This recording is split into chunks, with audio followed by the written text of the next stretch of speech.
귀한 시간을 주님께 드리기 위해 나와 있습니다. 한 말씀이라도 심겨서 그 말씀이 우리 삶 가운데 역사할 수 있도록 도와주시고, 그로 인해 우리가 변화되고 주님께 영광을 돌리는 귀한 삶이 될 수 있도록 도와주시기를 간절히 기도합니다. 오늘도 저희들에게 공급해 주시는 말씀을 통해 우리가 구원받은 것이, 또 교회 가운데 연결된 것이 얼마나 큰 축복인지 깨달아 알 수 있도록 도와주시옵소서.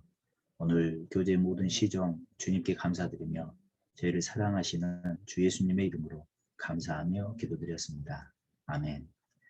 예, 우리 에베소서 6장 24절 말씀을 찾겠습니다. 6장 24절입니다. 에베소서 6장 24절 우리 찾으셨으면 한 절 말씀만 함께 읽도록 하겠습니다. 우리 주 예수 그리스도를 변함없이 사랑하는 모든 자에게 은혜가 있을지어다. 예. 우리 명절도 끝나고 명절 끝난 후에 또 이렇듯 모이는 시간이라 그런가 많이 오시질 못했네요. 우리 신앙생활의 모습이 사실은 시작도 중요한데 무엇보다도 중요한 건 끝이잖아요. 우리 오전 성경 공부를 벌써 오늘 12일차입니다. 12일차. 이렇게 말씀 같이 나누는 시간이 12번째고 조별까지 하면 더 많은 시간을 오전에 이렇게 함께 했습니다. 사실 정말 쉬운 시간이 아닌 것 같아요. 마음을 가지고 오전에 이렇게 시간을 드리는 것이 쉽지는 않지만 분명히 시작이라는 시간이 있었고 또 우리에겐 또 끝도 있잖아요. 이제 다음 주까지 하면 이제 방학이 끝나니까 오전에 이렇게 하는 시간도 마무리가 될 텐데 한번 개인적으로 좀 생각을 해봤으면 좋겠습니다. 시작을 하는 마음부터 끝나는 시간까지 내가 어떠한 마음으로 참여했고 주님이 정말 이 시간들을 통해 나에게 주신 것이 무엇이었는지, 그래서 그러한 말씀들이 있다면 붙들고 삶 가운데 살아야겠다 이런 다짐하는 시간도 됐으면 좋겠고, 우리 에베소서 6장 24절 말씀처럼 하나님께서 우리에게 원하시는 마음이 이러한 마음이십니다. 우리 주 예수 그리스도를 예수님께서 우리를 어떻게 구원해 주셨는지 우리가 깨닫고 주님을 사랑한다 고백하는 신앙생활을 했지 않습니까? 그러면 주님이 우리에게 원하시는 것은 끝까지입니다. 변함없이 우리 주님을 사랑할 수 있도록 우리에게 필요한 말씀을 주셨고 귀한 형제 자매님들을 주셨습니다. 교회를 주셨잖아요. 그러면 그런 공급하시는 힘을 통해서 어찌하든지 신앙을 붙들고 주님을 사랑하는 마음 식지 않고 끝까지 달려갈 수 있는 우리가 됐으면 좋겠습니다. 우리 지난 마지막 모임 때 부탁을 드렸거든요. 이제 이렇게 코로나 때문에 명절이라는 시간 우리가 이렇게 갇혀 지내는데 사도 바울의 마음을 그래도 조금은 이해할 수 있도록 하기 위해서 에베소서, 빌립보서, 골로새서 또 빌레몬서까지 개인적으로 한번 묵상해 보시면 좋겠다라고 말씀을 드렸는데 어떻게 좀 묵상해 보셨어요? 네, 그래요. 우리가 이렇게 겸손하니까 묵상해도 또 묵상했다고 얘기를 못 하잖아요, 또. 그죠? 다 또 개인적으로는 시간을 가졌을 거라고 생각을 합니다. 그래서 오늘은 우리 로마행 중간에 하다가 시간이 부족해서 못했는데 그 마무리하고 오늘의 에베소서 성경을 통해서 우리가 교회 가운데 살아가는데 이 교회가 얼마나 귀한 곳인지 다시 한번 생각해보는 그런 시간이 됐으면 좋겠습니다. 우리 사도행전 24장 가보시죠. 지난번에 이어서 오늘 공부하도록 하겠습니다. 사도행전 24장 1절 말씀을 제가 읽겠습니다. 닷새 후에 대제사장 아나니아가 어떤 장로들과 한 병사 도들로와 함께 내려와서 총독 앞에서 바울을 고소하니라 이렇게 말씀하셨습니다. 우리 지난번에 이 사도행전 24장을 좀 생각하면서 성경을 공부하는 즐거움이 이렇게 크다. 그래서 24장의 구조를 좀 한번 설명을 드렸죠. 그죠? 그 옥스퍼드 원어대 사전에 보면 그렇게 구조가 자세하게 나와 있는데 사실 이러한 말씀들, 이런 구조적인 걸 통해서 한 장 한 장을 좀 내 마음속에 남겨놓는 것도 좀 중요할 것 같아요. 그래서 우리가 그때 같이 생각하기로 프롤로그, P 서원이었죠. 그리고 A 더들로의 고소, 인사였죠, 인사. 벨릭스에게 안부 인사를 전했지 않습니까? 그리고 B 이 더들로의 고소의 내용이었습니다. 그리고 A 다시 바울의 안부 인사였잖아요. 그리고 B 다시 바울의 변론이었습니다. 그리고 이 결론으로서 이 사도행전이 그러한 구조로 이렇게 이루어져 있다고 한번 마음속에 담아놓으면 좋겠다 이렇게 말씀을 드렸었거든요. 그리고 한 가지 더 부탁을 드렸던 게 우리 24장 1절에 닷새 후에 대제사장 아나니아가 어떤 장로들과 한 변사 더들로와 함께 내려와서 총독 앞에서 바울을 고소하니라 그랬는데 이 닷새 후라는 것도 한번 연구를 해보라고 부탁을 드렸었습니다. 그래서 생각해 보셨어요? 그냥 이렇게 말씀을 통해서 이 닷새 후가 언제부터를 얘기하는지 좀 연구를 한번 해보라고 했는데 생각해 보신 분 계시죠?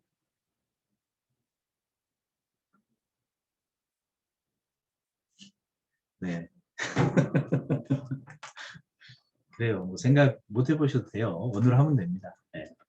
우리 닷새 후라는 것이 사실은 사도 바울께서 예루살렘을 떠난 그 시점으로서 닷새 후다라고 얘기를 할 수 있습니다. 왜냐하면 우리가 그 24장 11절 말씀 한번 보시겠습니까? 이런 부분을 좀 그래도 한 번씩 연구해 보는 게 성경을 연구하고 이렇게 공부하는 즐거움이 있어요. 24장 11절에 보면 당신이 아실 수 있는 바와 같이 내가 예루살렘에 예배하러 올라간 지 열 이틀밖에 못 되었고 이렇게 말씀하셨잖아요. 그러니까 실제로 예루살렘에 도착한 그 시간에 대해서 열 이틀 정도밖에 안 되었다라고 이렇게 말씀을 하고 있는 겁니다. 그러니까 우리가 예루살렘에 이 가이사랴에서부터 닷새 후라고 얘기를 하면 이 11절 말씀이 이게 맞지가 않는 거예요. 그래서 우리가 그 시간을 한번 연구를 해보죠. 먼저 우리 사도행전 21장 한번 가보시겠어요? 21장 17절입니다. 사도행전 21장 17절 17절 말씀을 제가 읽겠습니다. 예루살렘에 이르니 형제들이 우리를 기꺼이 영접하거늘 이렇게 말씀하셨습니다. 그러니까 예루살렘에 도착한 그 첫날 그날이 이제 17절 말씀입니다. 그리고 18절에 보시면 그 이튿날 바울이 우리와 함께 야고보에게로 들어가니 장로들도 다 있더라 이렇게 말씀하셨잖아요. 그러니까 예루살렘에 도착한 이틀째가 야고보 사도를 만난 날인 겁니다. 그리고 3일차에 이제 그 유대인들에 대한 오해가 있을까 싶어서 이 야고보의 이 권고를 받아들여서 결례를 시작을 하는 거예요. 우리 사도행전 21장 26절도 한번 봐볼까요? 26절에 바울이 이 사람들을 데리고 이튿날 저희와 함께 결례를 행하고 성전에 들어가서 각 사람을 위하여 제사 드릴 때까지의 결례에 만기된 것을 고하니라 이렇게 말씀하셨잖아요. 그러니까 맨 처음에 예루살렘에 도착하고 그 이튿날 야고보를 만나고 야고보의 권고를 받아들여서 그 이튿날 결례를 시작했다라고 말씀을 하고 있는 겁니다. 그러니까 결례의 시작은 3일차가 되는 거예요. 그리고 27절에 보시면 그 이래가 거의 참에 아시아로부터 온 유대인들이 성전에서 바울을 보고 모든 무리를 충동하여 그를 붙들고 이렇게 말씀하셨습니다. 근데 3일차부터 1일로 해서 7일을 계산하면 아까 우리 사도행전 24장 11절 말씀과 또 안 맞아요. 그래서 우리가 이 말씀을 좀 생각을 해보면 사실 예루살렘에 들어온 날을 1일로 아마 생각을 했을 겁니다. 오해를 받을까 싶어서 이제 그 야고보의 권고를 받고 성전에 들어가서 결례를 시작했기 때문에 1일차 예루살렘에 도착한 날부터 1일차로 이렇게 생각을 하면 될 것 같아요. 그러니까 27절에 그 이래가 거의 참회 그랬으니까 이날은 성전 결례가 끝나는 날 예루살렘에 들어온 날로부터 7일차가 되는 거예요. 이해 가시죠? 예루살렘에 들어온 날로부터 7일을 합해서 10일차다 이렇게 계산을 하면 안 맞아요. 이해 가시죠? 무슨 말씀이신지. 그래서 이날이 7일차 예루살렘에 들어온 지 이렇게 생각을 하시면 됩니다. 그리고 이제 그 8일차에 공회 앞에서의 변론이 22장에서 나타나지 않습니까? 그리고 제9일차에 예루살렘을 떠납니다. 왜냐하면 우리 사도행전 22장 한번 가보시죠. 23장이죠. 23장에 보면 이제 그 사도 바울을 죽이기로 이렇게 동맹 맺은 사람들의 얘기를 듣고 이 백부장, 천부장에게 청년을 보내서 그 사도 바울을 구해줄 것을 이렇게 얘기를 하지 않습니까? 그래서 우리 사도행전 23장 23절에 보면 이런 말씀이 있죠. 백부장 둘을 불러 이르되 밤 제3시에 가이사랴까지 갈 보병 200명과 마병 70명과 창군 200명을 준비하라 하고 이렇게 말씀을 하셨습니다. 그래서 그 얘기를 듣고 나서 그날 밤에 이렇게 이제 안드바드리를 통해서 가이사랴로 보내지 않습니까? 그러니까 우리가 그 8일차에서 공회 앞에서 변론이 있었고 9일차에 예루살렘을 떠났다 이렇게 생각을 하시면 됩니다. 그리고 10일차에 가이사랴에 도착한 거예요. 우리 사도행전 31절을 봐보세요.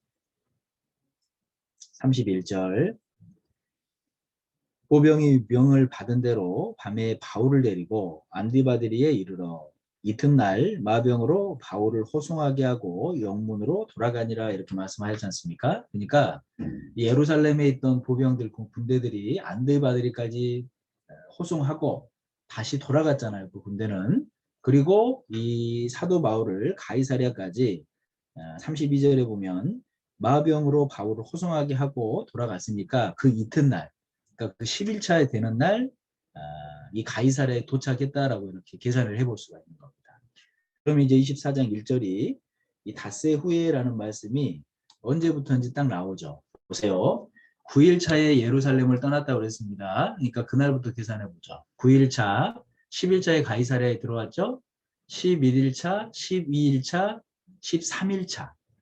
그러니까 예루살렘에 들어온 지 13일차에 벨릭스 앞에 선 거예요. 이해 가시죠? 그러니까 24장 1절에 닷새 후라는 것은 사도 바울이 예루살렘을 떠난 날로부터 그날로부터 닷새 후가 된다는 겁니다. 그래서 우리가 이렇게 성경 가운데 구조적인 것이나 이런 시간적인 부분들 또 이러한 대명사들이 많이 나오잖아요. 이러한 부분들을 좀 명확히 이해하면서 좀 연구하면 성경의 그래도 큰 맥락이랄지 이런 부분을 좀 정확히 이해하면서 공부를 할 수 있을 거예요. 그래서 우리가 사도행전 24장에서는 이러한 부분을 좀 생각을 해봤습니다. 그리고 우리 24장 5절 말씀을 봐보시죠. 또 로마인까지 가는 과정 가운데 말씀을 통해서 교훈받을 수 있는 것들 다는 살필 수 없을 것 같고요. 몇 가지만 좀 살펴보면 좋겠습니다. 사도행전 24장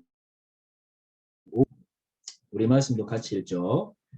우리가 보니 이 사람은 연병이라 천하에 퍼진 유대인을 다 소욕해 하는 자요 나사렛 이단의 괴수라 이렇게 말씀하셨습니다. 우리 실제로 이 땅 가운데 우리가 신앙생활을 하는 모습 가운데도 이런 모습이 있죠. 진짜 이단이라서 이단이라 오해받는 오해가 아니죠. 이단이라서 이단이라고 부름받는 곳이 있어요. 우리가 잘 아는 것처럼 뭐 여호와의 증인, 뭐 신천지 이단이죠. 그렇죠? 그런데 정말 진리를 전하기 때문에 이단이라고 오해받는 곳이 있다는 겁니다. 우리 이 당시에도 사도 바울은 복음의 일꾼이었지 않습니까? 하나님께서 세우신. 그런데 그러한 복음의 일꾼이 나사렛 이단의 괴수라는 오해를 받고 있었다는 겁니다. 그래서 오늘 이 말씀을 통해서도 우리가 좀 생각해 볼 게 있는 거예요. 말씀드린 것처럼 진짜 이단이라고 받는 말을 듣는 그런 곳이 있고 진리를 전하기 때문에 이단이라 오해받는 곳이 있다는 겁니다. 그 기준이 뭐예요? 그 기준이? 말씀이에요. 말씀. 그렇잖아요. 이사야 8장 20절 말씀 우리가 잘 아시죠? 우리가 마땅히 율법과 증거의 말씀을 좇을지니 그 말씀이 사람의 말하는 것과 다르면 그 사람의 말이 틀린 거예요. 그렇죠? 말씀은 우리에게 기준이 되는 겁니다. 그래서 우리가 정말 진리를 전하고 이단이라고 오해를 받는 이 사도 바울이 오해받았던 것처럼 이러한 모습인지 아닌지는 말씀을 통해 기준을 가지고 생각을 해보면 우리가 이렇게 다른 부분에 미혹되지 않을 수 있다는 겁니다. 우리 마가복음에 이런 말씀이 있습니다. 마가복음 한번 가볼까요? 실제로 그러한 모습은 사람들의 생각 때문에 하나님의 말씀이 버려지고 폐해질 것은 예수님께서 이 말씀을 하고 계세요. 마가복음 7장 6절 말씀부터 보면 이런 말씀이 있습니다. 6절부터 8절까지 제가 읽겠습니다. 가라사대 이사야가 너희 외식하는 자에 대하여 잘 예언하였도다. 기록하였으되 이 백성이 입술로는 나를 존경하되 마음은 내게서 멀도다. 사람의 계명으로 교훈을 삼아 가르치니 나를 헛되이 경배하는도다 하였느니라. 너희가 하나님의 계명은 버리고 사람의 유전을 지키느니라. 우리 13절 말씀은 같이 한번 읽어보시죠. 너희의 전한 유전으로 하나님의 말씀을 폐하며 또 이 같은 일을 많이 행하느니라 하시고 이렇게 말씀하셨습니다. 실제로 예수님께서도 이러한 일들을 예언하고 계시지 않습니까? 또 말씀하고 계시잖아요. 하나님께서 이 성경을 통해서 분명히 기준을 주셨는데 사람들의 생각으로 이 하나님의 말씀을 폐할 것을 얘기하고 계시는 겁니다. 실제로 우리 때에도 자기 스스로의 생각 때문에 오히려 하나님의 말씀을 폐하고 사람들의 얘기만 듣고 하나님의 말씀을 폐하는 그런 잘못된 모습이 많이 있잖아요. 우리 누가복음 7장도 한번 가보세요. 스스로의 생각으로 이때 당시에 하나님을 안다는 사람들이 예수님을 버린 겁니다. 하나님의 말씀을 버린 거죠. 누가복음 7장 29절 30절을 제가 읽겠습니다. 모든 백성과 세리들은 이미 요한의 세례를 받은지라 이 말씀을 듣고 하나님을 의롭다 하되 오직 바리새인과 율법사들은 그 세례를 받지 아니한지라 스스로 하나님의 뜻을 저버리니라 이렇게 말씀하셨습니다. 그러니까 이때 당시에도 하나님의 말씀을 덮어놓고 자기들의 생각으로 하나님의 뜻을 배반해버리는 이런 모습이 있었다는 겁니다. 우리 때도 마찬가지죠. 성경은 덮어놓고 스스로의 생각을 믿어요. 자기들이 말하는 교리만 따릅니다. 그럼으로써 하나님의 뜻을 저버리는 거잖아요. 예수님께서 말씀하시고 또 이때 당시에도 있었던 일이 우리 때에도 동일하게 일어나고 있다는 겁니다. 그리고 또 어떤 사람들은 우리가 다니고 있는 또 우리가 믿고 있는 이 성경이 말씀하시는 이 진리가 이단이다라고 잘못 얘기하고 있다라고 이렇게 얘기를 합니다. 왜냐하면 다른 사람들의 얘기만 듣고 그렇게 판단을 하는 거예요. 근데 그게 얼마나 어리석은 모습이에요. 우리 재판장에 딱 갔는데 사실 공정한 재판이 되기 위해서는 원고와 피고가 둘 다 나와 있어야 됩니다. 원고와 피고의 말을 다 듣고 그 가운데서 판단을 되잖아요. 근데 한쪽 얘기만 듣고 판단을 해버려요. 그런 것이 얼마나 어리석은 모습이고 공정치 못한 거잖아요. 그것은. 실제로 우리 잠언 말씀에도 이런 말씀이 있습니다. 잠언 18장도 한번 가보시죠. 잠언 18장 17절입니다. 잠언 18장 17절 말씀. 이 말씀도 같이 한번 읽어볼까요?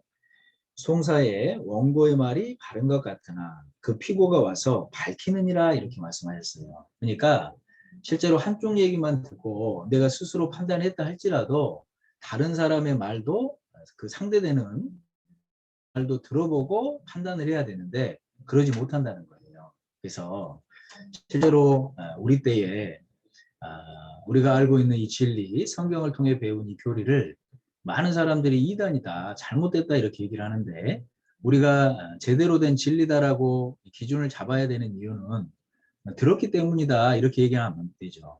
우리가 분명히 성경 말씀을 통해 확인한 진리지 않습니까? 분명한 흔들리지 않는 이 진리이기 때문에 내가 말씀을 통해 또 확인했기 때문에 이것이 분명하다라고 우리가 믿고 또 그렇게 살아가고 있습니다. 그래서 지금도 많은 사람들이 우리를 이단이다라고 얘기할 때 실제로 이 사도 바울께서도 복음의 일꾼으로 진리를 전했지만 이단이라는 소리를 들었던 것처럼 그때 있었던 일들이 우리 시대에도 분명히 있을 것을 예수님께서도 말씀하셨습니다. 그래서 내가 이 말씀 가운데 진리 가운데 서 있다면 다른 사람들이 얘기하는 건 중요하지 않아요. 분명히 말씀의 기준을 통해 내가 붙들고 있는 것이 진리니까 그 부분도 이렇게 좀 생각을 해보는 것이 좋겠다 싶습니다. 그리고 다시 사도행전 24장을 한번 가보시죠. 사도행전 24장 15절 말씀을 14절부터 제가 읽겠습니다. 사도행전 24장 14절부터 15절까지 제가 읽겠습니다. 그러나 이것을 당신께 고백하리이다. 나는 저희가 이단이라는 돌을 조차 조상의 하나님을 섬기고 율법과 및 선지자들의 글에 기록된 것을 다 믿으며 저희의 기다리는 바 하나님께 향한 소망을 나도 가졌으니 곧 의인과 악인의 부활이 있으리라 하니라. 이렇게 말씀하셨잖아요. 그러니까 사도 바울이 이 벨릭스 앞에서 변론하는 과정 가운데 우리 15절 말씀에 있는 하나님께 향한 소망을 나도 가졌으니 이 말씀을 같이 좀 생각을 해보면 좋을 것 같습니다. 하나님께 향한 소망, 사도 바울이 가졌던 소망 어때요? 내가 갖고 있는 소망과 동일한 소망이죠. 우리 이 소망을 산 소망이다라고 성경이 말씀하십니다. 그 산 소망이다라고 하는 표현의 말씀이 어디에 있죠? 성경에 베드로전서 1장에 있잖아요. 우리 한번 가보시죠. 사도행전은 잡아놓으셔요. 베드로전서 1장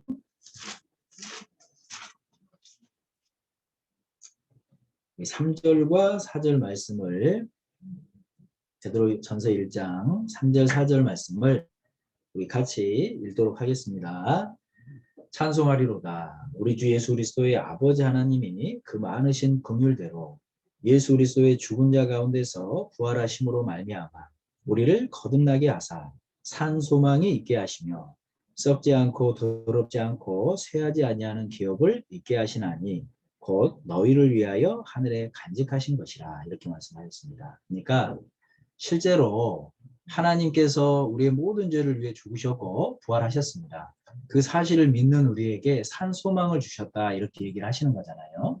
그것이 거듭난 거지 않습니까? 그러니까 산 소망을 가질 수 있는 이 주체는 영원히 산 사람이 산 소망을 가질 수 있다는 거예요. 우리 이사야 55장도 한번 가보세요. 실제로 우리가 예수님을 믿음으로 우리 영혼이 살아난 거잖아요. 이사야 55장 3절 말씀입니다. 3절 우리 말씀도 같이 한번 읽어보죠. 너희는 귀를 기울이고 내게 나와 들으라. 그리하면 너희 영혼이 살리라. 내가 너희에게 영원한 언약을 세우리니 곧 다윗에게 허락한 확실한 은혜니라. 이렇게 말씀하셨습니다. 예수 그리스도에 대한 소식을 듣고 분명히 그 사실을 내 마음속으로 믿는 사람은 영원히 살리라. 이 우리에게 약속해 주신 분명한 언약이지 않습니까? 이러한 말씀들을 통해서 내 영혼이 살아날 것을 말씀을 하시는 겁니다. 우리 에베소서 2장 말씀에도 너희의 허물과 죄로 죽었던 너희를 살리셨다라고 말씀하셨잖아요. 그렇죠? 내가 태어나서 살고 있습니다. 내 육신은 살고 있었거든요. 그런데 허물과 죄로 죽었던 너희를 살리셨다, 이렇게 말씀하셨어요. 뭘 살리셨다는 얘기겠어요? 내가 태어나서 죄인의 운명으로 태어나서 영혼이 끊겨 있었잖아요. 그러한 영혼이 끊겼던 나를 하나님께서 예수 그리스도로 말미암아 영혼을 살리셨다라는 겁니다. 그래서 그렇게 영혼이 살리심을 받은 사람에게 산 소망이 생긴다는 거예요. 우리 이 산 소망을 갖는다라는 건 세상 사람들이 갖는, 또 세상 사람들이 얘기하는 죽은 소망과는 분명히 다른 거예요. 우리 세상 사람들은 어떤 게 소원이라고 얘기해요? 그래도 돈 좀 많이 모으는 거, 명예를 좀 얻는 거, 세상에서 어느 정도의 인정을 받는 거. 사람들이 자기는 이러한 소망이 있다라고 얘기를 하지 않습니까? 근데 그것은 사실은 없어지는 소망이잖아요.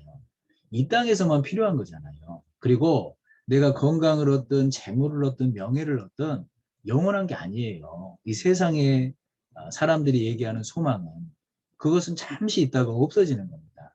우리 시편 39편에도 이런 말씀이 있죠. 시편 39편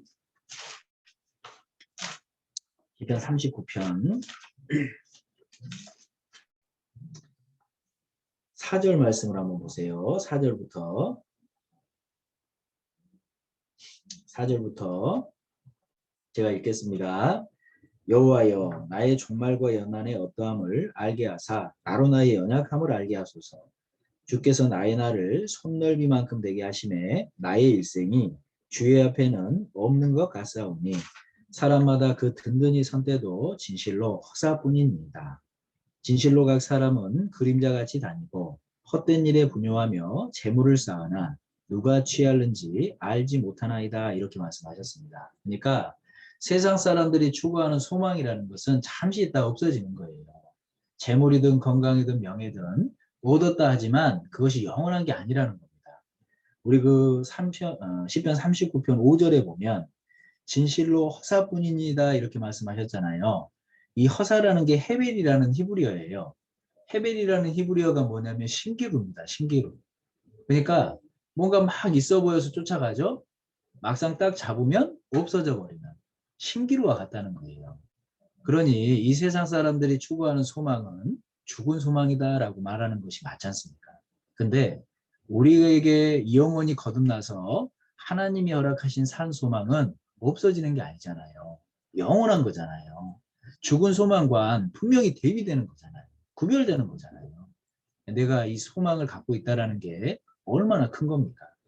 우리가 갖고 있는 이 소망은 말씀하신 대로 100% 성취되는 겁니다. 주님이 우리에게 분명히 신령한 몸을 입혀주기 위해서 공중재림 하신다 말씀하셨어요. 천년왕국이 있다 말씀하셨습니다. 영원한 천국이 있다 말씀하셨습니다. 그것은 분명히 이루어질 100% 사실인 산소망이라는 겁니다. 그래서 잠시 있다가 없어질 죽은 소망과는 분명히 구별되는 거지 않습니까? 그리고 그렇게 산 소망을 갖고 있는 사람이라면 어떤 모습으로 신앙생활을 해야 될까요? 우리에게 이런 소망을 주신 이유는 우리의 신앙생활을 흔들리지 말고 견고하게 하라고 하시는 하나님의 메시지일 거예요. 우리 히브리서 6장 한번 가볼까요? 히브리서 6장 18절로 19절 말씀입니다. 우리 이 말씀 너무너무 잘 아시죠? 히브리서 6장 18절로 19절 우리 이 말씀을 같이 한번 읽어볼까요? 이는 하나님이 거짓말을 하실 수 없는 이 두 가지 변치 못할 사실을 인하여 앞에 있는 소망을 얻으려고 피하여 가는 우리로 큰 안위를 받게 하려 하심이라. 우리가 이 소망이 있는 것은 영혼의 닷 같아서 튼튼하고 견고하여 휘장 안에 들어가나니 이렇게 말씀하셨잖아요. 그러니까 실제로 이 산 소망을 가진 사람은 영혼의 닷과 같다 이렇게 말씀하셨습니다. 이 소망이 클수록 신앙생활을 견고히 할 수 있다는 거예요. 그래서 내가 이 산 소망을 가졌다는 증거는 주님을 섬기는 이 신앙생활 가운데 흔들리지 않고 요동치 않고 견고하게 행할 수 있는 근본이 된다라고 말씀을 하십니다. 그리고 이 산 소망을 갖고 있는 사람은 어려운 일을 만나도 물론 좀 낭만할 수는 있지만 낙심할 수는 있지만 절대 그 소망을 떨어뜨리지 않아요. 그렇죠? 그래서 우리 잠언 말씀에도 이런 말씀 있잖아요. 잠언 그 말씀이 10장이네요. 잠언 10장 25절 말씀 한번 보시죠. 잠언 10장 25절 이 말씀도 같이 한번 읽어보겠습니다. 회리바람이 지나가면 악인은 없어져도 의인은 영원한 기초 같으니라 이렇게 말씀하셨죠. 그러니까 실제로 어떠한 회리바람이 불어와도 정말 그 소망이 큰 사람, 산소망을 가진 사람은 그 회리바람에 휩쓸려 없어지지 않습니다.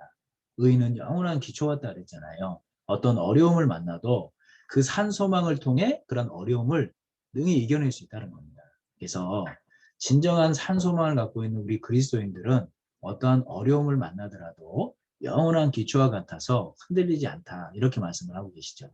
그리고 또 한 가지 산소망을 갖고 있는 사람이라면 분명히 살아있는 소망 그 근본이 있잖아요. 그 소망을 나만 갖고 있는 게 아니라 전하기를 원한다는 겁니다. 알려주기를 원하잖아요. 그래서 내가 소망을 갖고 있으면 주변에 있는 사람들이 그 소망이 무엇이냐고 물어본다고 말씀하시죠. 베드로전서 3장도 한번 가보죠. 베드로전서 3장 15절입니다. 베드로전서 3장 15절 우리 말씀도 같이 읽겠습니다. 너희 마음에 그리스도를 주로 삼아 거룩하게 하고 너희 속에 있는 소망에 관한 이유를 묻는 자에게는 대답할 것을 항상 예비하되 온유와 두려움으로 하고 이렇게 말씀하셨습니다. 그러니까 하나님께서 정말 우리에게 영원히 살았을 때 산소망을 주셨고 그런 산소망을 가진 사람, 그런 사람은 분명히 영혼의 닻을 이 소망 가운데 가졌기 때문에 흔들리지 않을 수 있다. 어려움을 만나도 영원한 기초를 갖고 있기 때문에 없어지지 않는 거예요. 그리고 또 한 가지 말씀하신 것처럼 그 소망을 분명히 갖고 있기 때문에 이 소망을 전하기 원합니다. 그리고 그 소망을 갖고 있는 사람에게 주변에 있는 사람들이 네가 갖고 있는 소망이 뭐냐고 물어본다는 거예요. 결국 우리는 그렇게 묻는 사람들에게 내가 갖고 있는 소망, 그 산소망을 얘기할 수 있어야 된다라고 얘기를 하시는 겁니다. 그래서 산소망을 갖고 있는 사람의 모습은 다를 수밖에 없어요. 같을 수가 없습니다. 그래서 우리가 사도 바울이 갖고 있는 하나님께 대한 소망을 나도 가졌습니다. 실제로 이 말씀이 나의 말씀이잖아요. 하나님이 허락해 주신 산소망을 갖고 지금 우리는 살아가고 있습니다. 남은 시간을 어떠한 모습으로 살아야 될지 다시 한번 이렇게 좀 생각하는 귀한 말씀이 됐으면 좋겠어요. 그리고 다시 사도행전 24장을 한번 봐보시죠. 사도행전 24장 25절 24절부터 사도행전 24장 24절부터 제가 또 읽겠습니다. 수일 후에 벨릭스가 그 안에 유대 여자 두루실라와 함께 와서 바울을 불러 그리스도 예수 믿는 도를 듣거늘 바울이 의와 절제와 장차 오는 심판을 감론하니 벨릭스가 두려워하여 대답하되 시방은 가라. 내가 틈이 있으면 너를 부르리라 하고 동시에 또 바울에게서 돈을 받을까 바라는 거로 더 자주 불러 같이 이야기하더라. 이태를 지내서 2년이죠. 보르기오 베스토가 벨릭스의 소임을 대신하니 벨릭스가 유대인의 마음을 얻고자 하여 바울을 구류하여 두니라 이렇게 말씀하셨습니다. 그러니까 실제로 이 사도 바울 앞에 벨릭스가 왔었죠. 이 벨릭스 앞에서 이 사도 바울이 하나님의 복음의 말씀을 전합니다. 그런데 이 벨릭스의 마음엔 다른 게 있었다는 거예요. 첫 번째로는 우리 25절에 보면 바울이 그 복음의 말씀을 전하니까 뭐라고 얘기를 합니까? 두려워는 하는데 시방은 가라. 내가 틈이 있으면 너를 부르리라 하고 이렇게 말씀하셨습니다. 그리고 동시에 또 바울에게서 돈을 받을까 바라는 거로 더 자주 불러 같이 이야기하더라 이렇게 얘기했죠. 실제로 벨릭스의 마음이 잘못되어 있었다는 거예요. 자꾸 미루고 있었잖아요. 그리고 마음에 하나님의 말씀을 듣고자 하는 동기가 아니라 돈을 바라는 그러한 욕심이 있었다는 겁니다. 하나님이 그러한 마음을 몰랐겠어요. 실제로 사단은 지금도 그래요. 내일이 있다 하고 사람들의 마음속에 진정한 이 복음을 깨닫기를 원하는 마음보다는 다른 동기를 가지고 이 말씀 앞에 나오는 잘못된 마음이 있다는 것을 우리에게 알려주고 계시는 겁니다. 그런데 중요한 건 이거예요. 27절에 이태를 지내서 보르기오 베스도가 벨릭스의 소임을 대신하니 이렇게 말씀하셨잖아요. 그러니까 사실은 벨릭스가 이 구원을 얻을 수 있는 기회가 바로 이때였지 않습니까? 2년을 함께 있었어요. 그런데 내일이 있다라는 사단의 음성에 또 이 돈을 바라는 그러한 사단의 음성에 귀를 기울이고 하나님의 말씀에 귀를 기울이지 못함으로 하나님이 베풀어 주신 그 기회를 잃어버린 겁니다.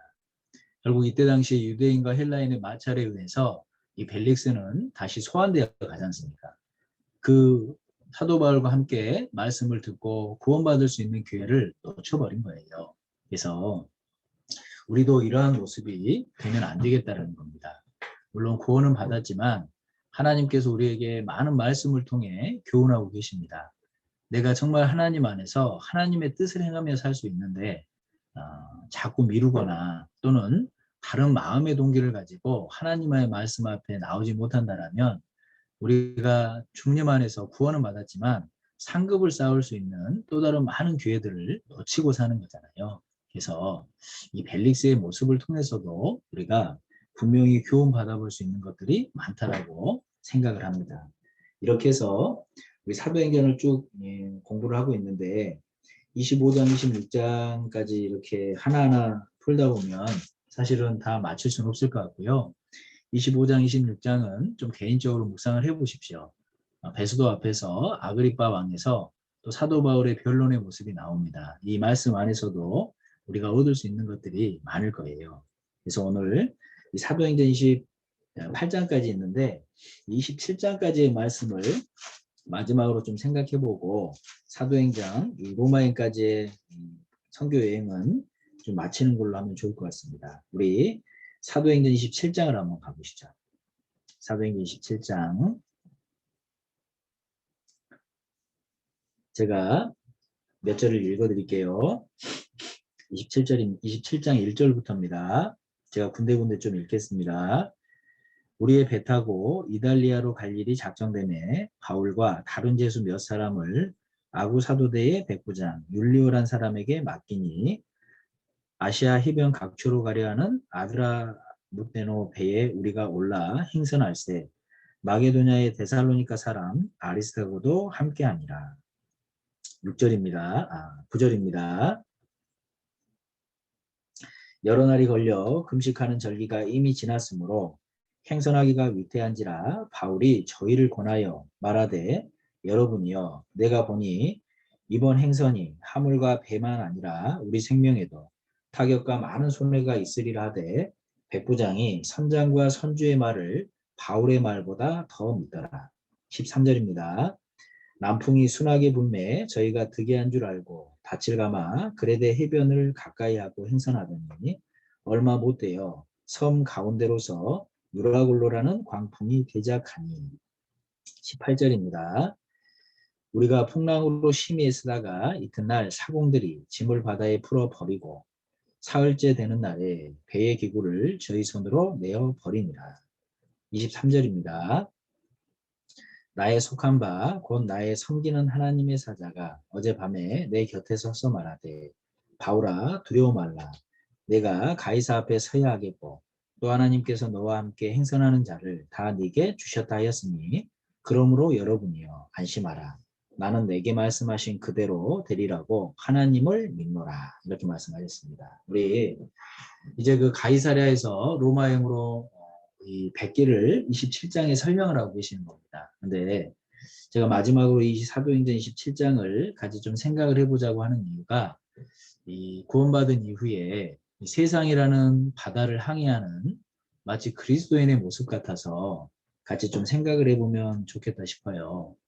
우리 사도행전 27장에 보면 결국 이 사도 바울의 말을 듣지 못하고 선장 선주의 말을 들으므로 항해를 다시 재개를 하지 않습니까? 그래서 유라굴로라는 광풍을 만나서 어려움을 당합니다. 그런데 점점 그 배에 있는 것들을 버리는 모습들이 나와요. 우리의 신앙생활의 모습도 마찬가지거든요. 우리가 구원받은 이후에 이 바다라는 세상에서 신앙생활을 해나갑니다. 여러 가지 어려움이 있어요. 그런데 마지막까지 버리지 말아야 될 것이 있습니다. 뭐예요? 신앙입니다. 무엇까지 어떠한 어려움을 만나도 마지막까지 우리가 붙들어야 되는 건 하나님이에요. 우리 말씀 듣다 보면 그러한 예를 많이 드시잖아요. 100 빼기 1은 수학적으로는 99지만 신앙적으로는 제로다. 그렇죠? 그 일이 하나님일 경우에 그렇다는 겁니다. 아무 것이 없는 영 상태에서도 플러스 1은 수학적으로는 1이지만 그 일이 하나님이라면 오히려 무한대가 될 수 있다는 거예요. 그래서 진짜 우리의 신앙생활 가운데 예수님을 통해 구원받고 그 신앙의 경주를 하고 있다면 우리가 무엇보다 마지막까지 지켜야 되는 것이 신앙이다라는 겁니다. 하나님을 떠나서는 안 된다는 거예요. 사도행전 27장은 사실 우리에게 그러한 교훈을 주고 있잖아요. 왜냐하면 나에게 구원을 허락해 주신 가치는 엄청난 거예요. 실제로 나를 창조해 주신 창조주 그 예수님께서 나를 위해 죽어주셨잖아요.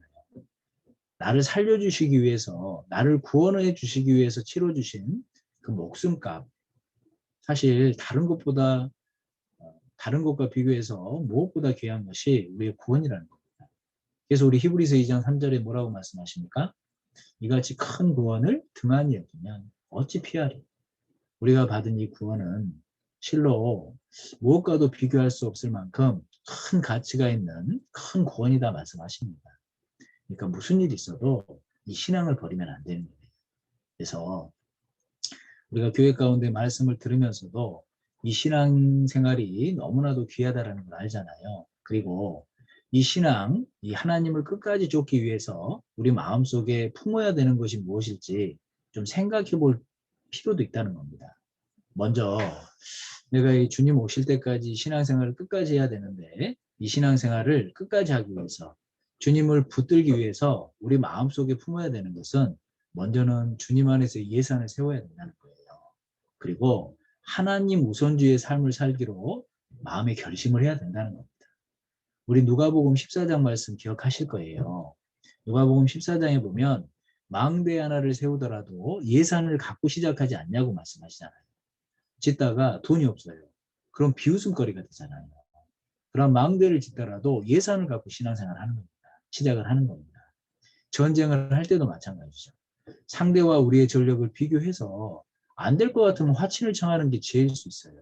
그렇죠? 그런 것처럼 모든 일에는 예산을 갖고 시작을 해야 되는데 우리에게 가장 중요한 신앙생활, 아무 생각 없이 덤벼들면 되겠냐는 거예요. 예산을 충분히 가져야 돼요. 어떠한 예산을 가져야 돼요?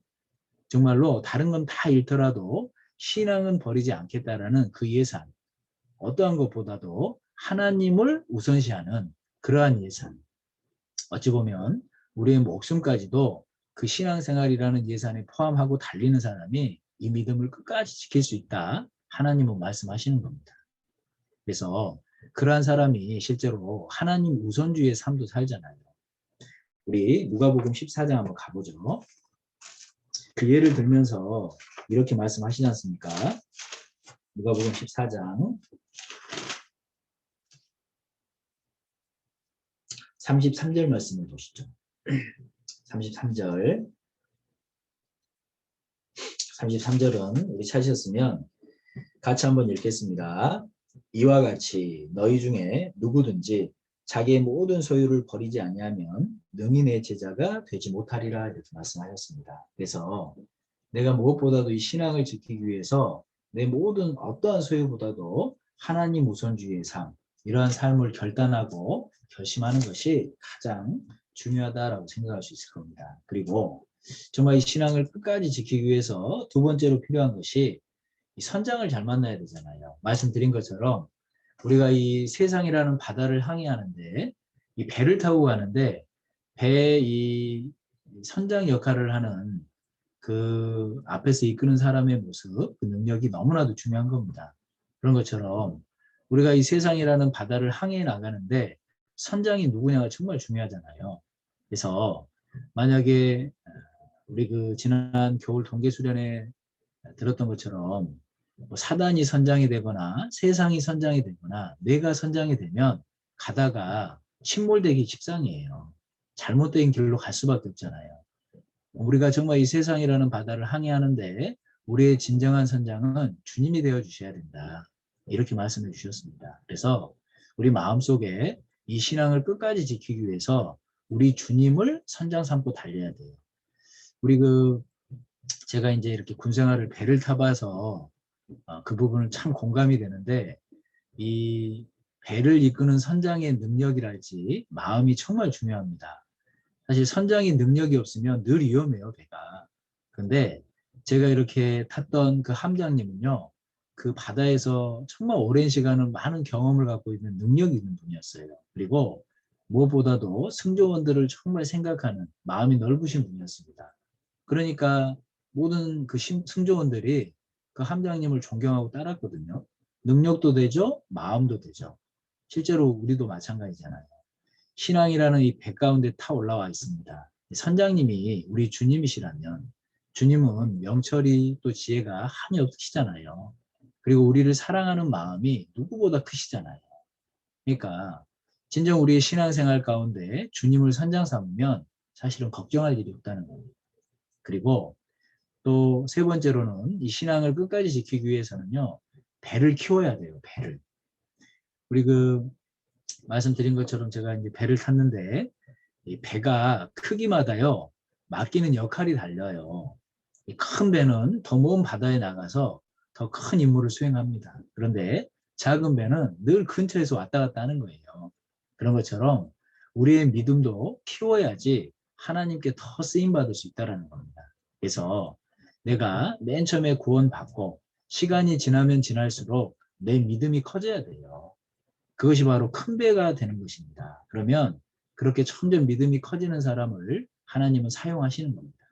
그러니까 하나님이 구원받은 이후에 믿음의 성장을 계속 말씀하시잖아요. 자라나라고 말씀하시잖아요. 왜냐하면 하나님이 우리 개개인에게 바라는 게 있어요. 내 믿음이 커져야 그 일을 감당할 수 있기 때문에 자라나라. 믿음의 성장을 이루라.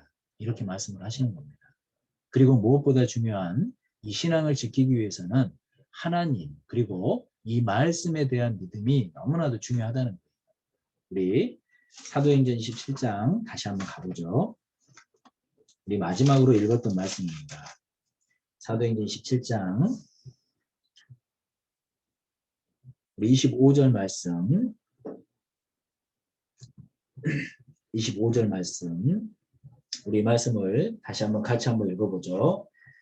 그러므로 여러분이여 안심하라. 나는 내게 말씀하신 그대로 되리라고 하나님을 믿노라. 이렇게 말씀하셨잖아요. 그러니까 우리의 신앙생활을 힘있게 하고 끝까지 이 믿음을 지키기 위해서는 말씀에 대한 권위를 높이는 게 중요한 겁니다. 말씀에 대한 믿음이 중요한 거예요. 내 생각이 말씀 위에 올라가 있다고 생각해 보세요. 신앙생활을 끝까지 할 수 있을까요? 불가능한 일일 거예요. 내 생각이 말씀에 사로잡혀야 신앙생활을 끝까지 할 수 있는 겁니다. 그래서 이 말씀의 권위를 높이고 이 말씀은 하나님의 말씀이고 말씀하신 그대로 되리라고 믿는다라는 그 믿음이 우리의 신앙을 끝까지 붙들어주고 그리고 또 그러한 신앙의 모습을 하나님이 기뻐하실 거예요. 그래서 우리가 이 바다라는 세상을 주님 오실 때까지 어쨌든 항해를 해야 되는데 말씀드린 것처럼 먼저는 좀 예산을 딱 세우고 내가 그 신앙을 지키기 위해서 그 예산에 대한 것들을 좀 결심하는 그런 마음이 필요할 겁니다. 그리고 선장을 정말 우리 주님 삼으셔야 되잖아요. 그리고 믿음을 점점 키워가야 돼요. 그리고 하나님의 말씀의 권위를 높이고 말씀에 대한 믿음을 가지고 사는 사람이 어찌하든지 이 신앙을 끝까지 지킬 수 있을 겁니다.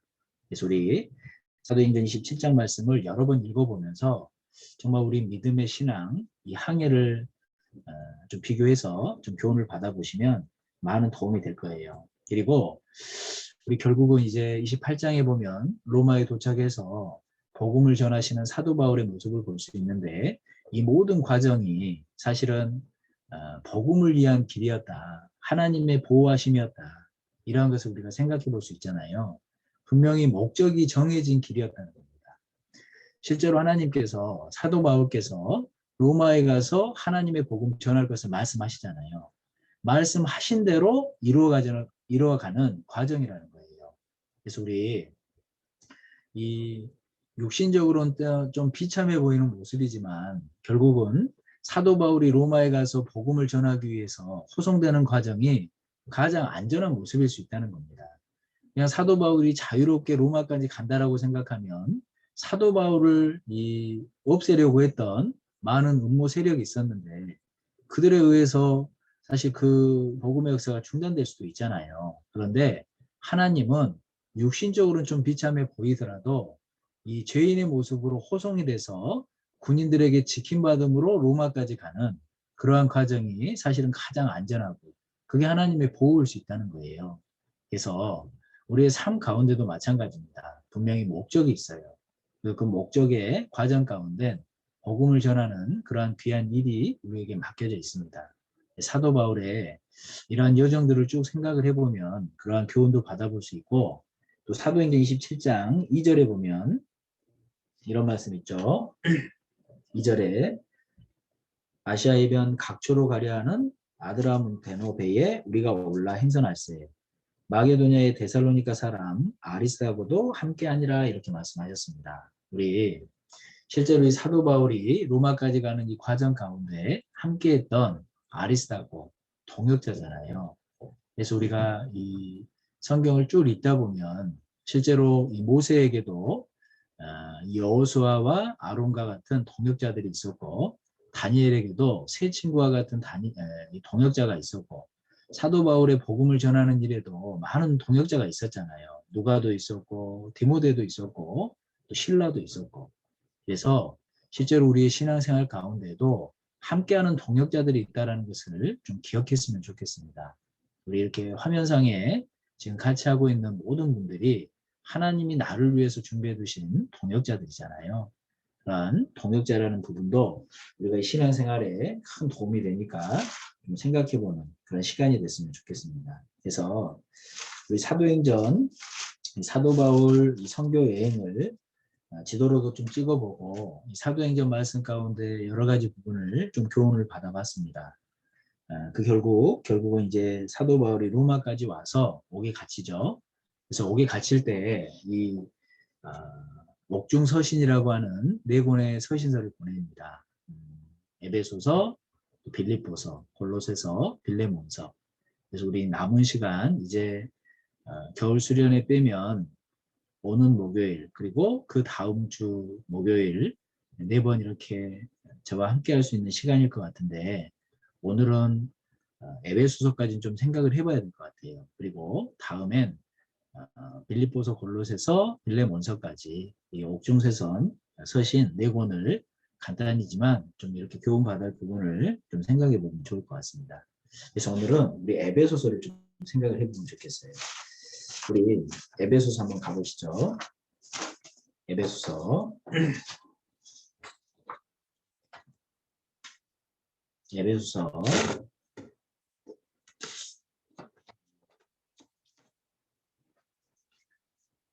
우리 에베소서는 1장부터 이렇게 6장까지 있는데, 우리 에베소서를 생각하기 전에 우리 그 신약 좀 전체적으로 잠깐만 좀 개관을 한번 살펴보고 좀 공부를 해보면 좋겠습니다. 소리 들리셔요? 잘? 네. 우리 그 신약 성경이 몇 권 있는지 아시죠? 27권이죠? 그죠? 이 27권을 물론 이게 이제 좀 주관적인 기준이기 때문에 꼭 맞는다 이건 아니에요. 저는 이제 이렇게 좀 다른 참고 자료들을 통해서 좀 이렇게 신약 성경을 좀 정리하는 게 뭐냐면 5949입니다. 5949. 이게 무슨 얘기냐면 앞에 5권 기억하시죠? 마태, 마가, 누가, 요한, 사도행전. 사실은 이게 역사서예요, 신약이. 그렇죠? 예수님께서 십자가 이렇게 이 땅에 오시고 돌아가셔서 부활하시고, 사실 이제 그 사실을 통해 성령이 임하셨고 교회가 지어져 가는 과정이 마태복음부터 사도행전까지 역사서다라고 이렇게 좀 생각을 하면 될 것 같습니다. 그리고 9예요, 9. 9는 뭐냐면 우리 로마서부터 데살로니가 후서까지, 그럼 9권입니다. 한번 봐볼래요? 로마서, 고린도전서, 고린도후서, 갈라디아서, 그렇죠? 에베소서, 빌립보서, 골로새서, 데살로니가 전서, 데살로니가 후서. 9권이죠? 이 9권은 실제로 일반 교회들에게 보낸 서신서입니다. 이게 무슨 얘기냐면 이방인들에게도 포함된 그러한 서신서라는 거예요. 그러니까 우리 로마서는 맨 처음에 주제가 복음이잖아요. 복음이 무엇인지를 자세하게 설명하고 있지 않습니까?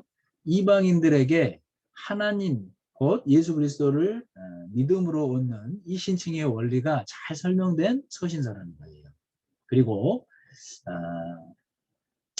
그 이후에 마지막에 데살로니가 전서 후서인데, 그 데살로니가 전후서는 재림에 대한 주제를 가지고 말씀을 하시잖아요. 그러니까 복음부터 재림까지 일반 교회에게 보낸 서신서다라고 그 9권을 생각을 하시면 됩니다.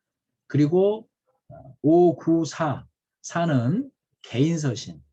디모데전서, 디모데후서, 그리고 디도서, 맞죠?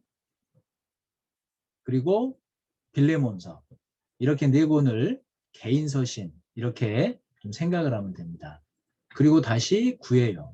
9는 뭐냐면 히브리서부터 요한계시록까지 9인데, 히브리서, 야고보서, 베드로전서, 베드로후서, 그렇죠? 디모데전서, 디모데후서, 디도서, 이거는 다시요. 개인 서신 빼고요. 뭐 헷갈리네. 히브리서, 야고보서, 베드로전서, 베드로후서, 맞죠? 디모데전서, 디모데후서, 디도서 빼고 빌레몬서까지 빼고 그 다음에 요한 1서, 요한 2서, 요한 3서, 유다서, 요한 계시록 이렇게 9권이 이 유대인 교회에 보낸 편지다라고 좀 생각을 하면 됩니다. 그래서 우리 히브리서가 사실은 좀 로마서랑 이렇게 비교를 해보면 로마서는 이방인들에게 보낸 복음서라고 얘기했잖아요. 그러니까 이 예수 그리스도로 말미암는 복음, 이 신칭의가 무엇이냐? 이방인들도 역시 믿음으로 의롭게 된다라는 걸 설명을 하고 있는 반면에 히브리서는 유대인들에게 보낸 복음서예요.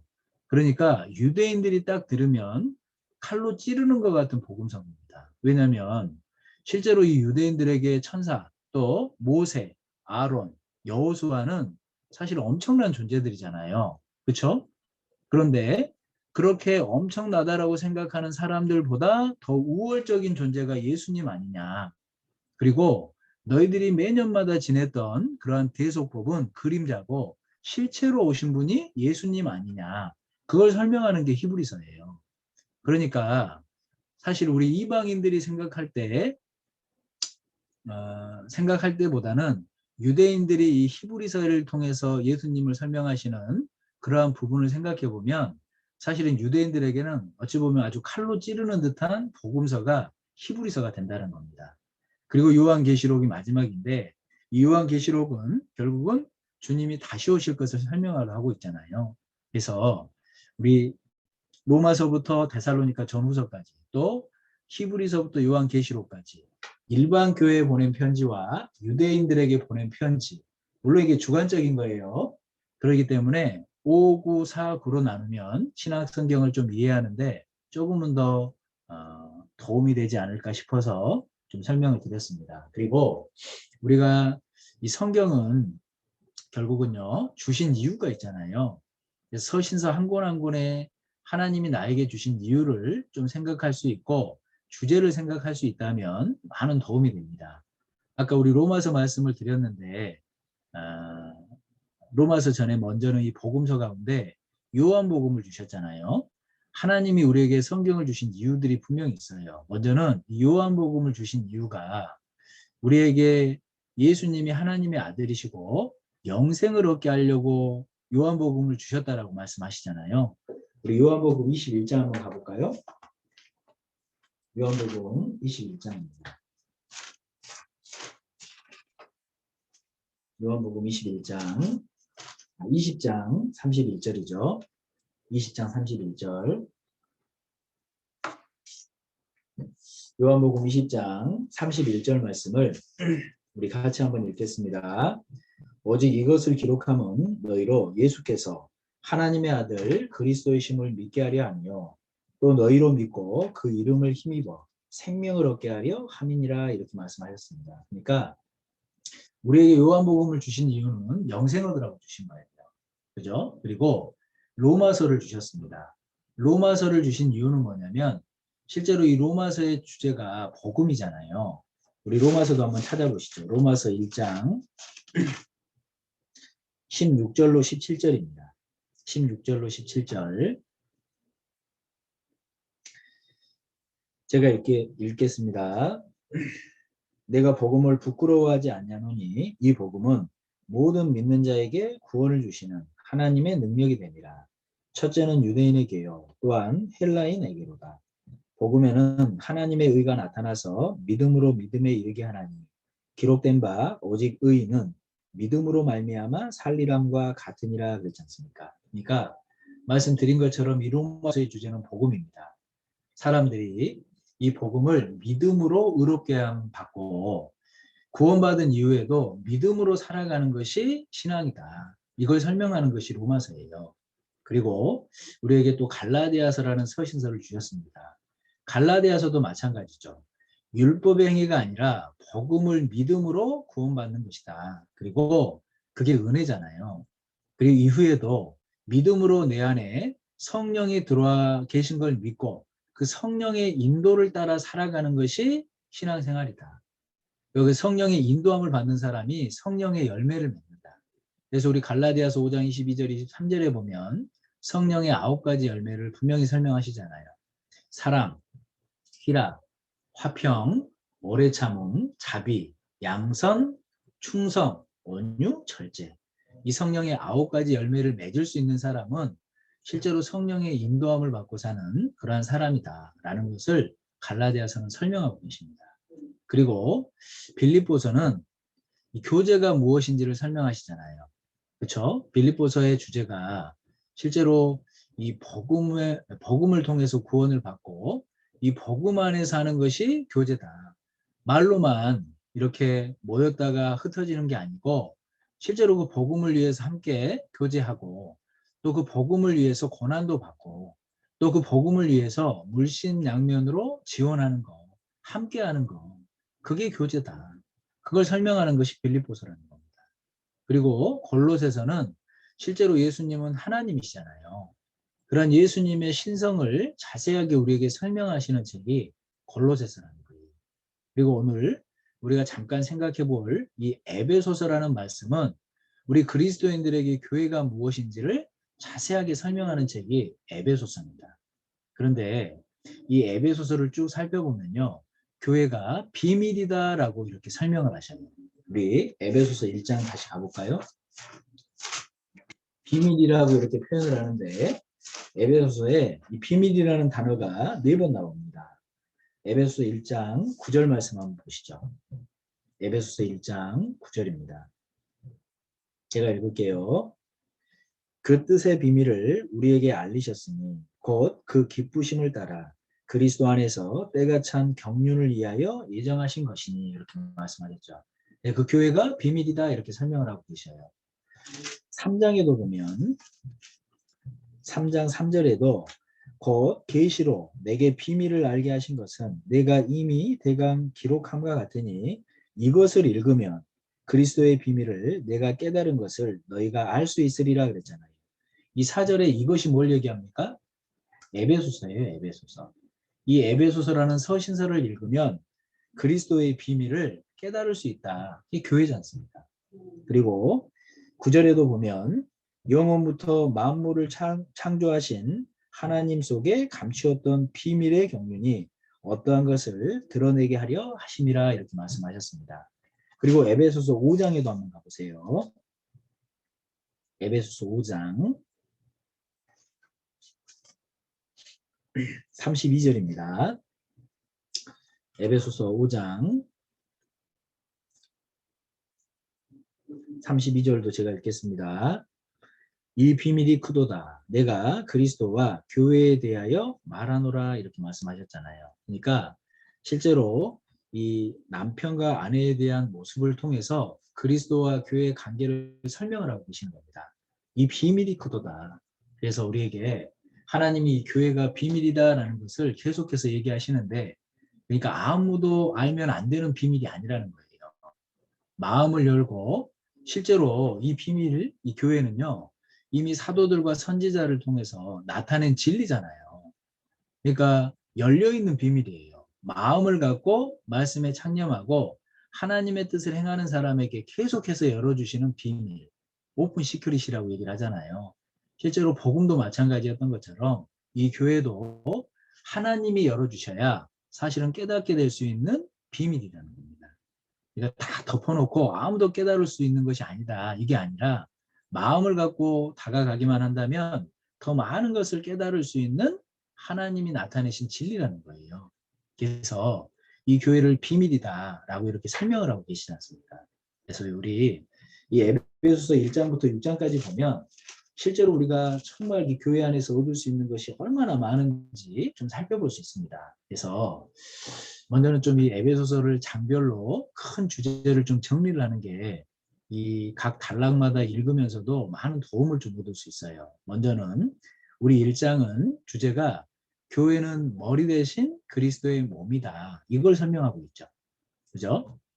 그리고 2장은 유대인과 이방인은 사실은 원수 관계였습니다. 하나가 될 수 있는 관계가 아니었죠. 그런데 한 성령으로 교회라는 이름으로 하나가 된 거예요. 그리고 지금도 그 교회는 지어져 가고 있다. 그걸 2장에서 설명을 하고 있는 겁니다. 그리고 3장은 교회는 실제로 하나님이 영원 전부터 계획하신 거잖아요. 구약에서는 그 교회의 비밀이 감춰져 있었습니다. 그런데 신약 시대에 드러난 거예요. 실제로 하나님의 경륜이지 않습니까? 그래서 구약 시대에는 감춰져 있던 것이 신약 시대에는 분명한 진리로 나타났다. 이걸 설명하고 있는 겁니다. 그래서 아까 말씀드린 것처럼 사도와 선지자를 통해서 분명히 우리에게 나타내 주신 진리예요. 3장은 이 하나님의 비밀의 경륜이 교회다. 이걸 설명하고 있는 겁니다. 그리고 4장은 이 머리 대신 주님의 뜻을 이루기 위해서 어때요? 이 하나님께서 교회를 계속해서 세워가신다는 거예요. 그래서 교회에 원하시는 게 하나 되는 거고, 교회에 원하시는 게 거룩한 거고, 이러한 부분을 4장과 5장에 걸쳐서 설명을 하고 계시잖아요. 그리고 5장 후반절에 가면 이 그리스도와 교회의 관계를 남편과 아내의 관계로 잘 설명하고 계십니다. 그리고 6장은 우리는 이제 이 땅 가운데 살 때도 이 공중의 권세를 가진 사단과의 영적 싸움 중에 있다라는 거예요. 그러한 영적 싸움을 승리하기 위해서 무장하고 살아야 된다. 그것을 6장에서 우리에게 설명하고 계시는 겁니다.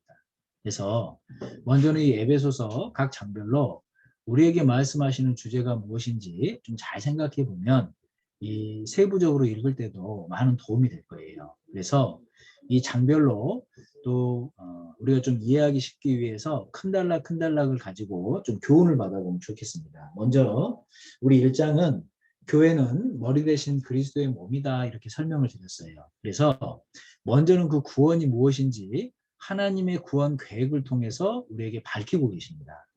그래서 우리 그 에베소서 1장 1절부터 쭉 읽어보면요. 실제로 삼위일체 하나님의 구원 계획을 자세하게 설명해 주셨어요.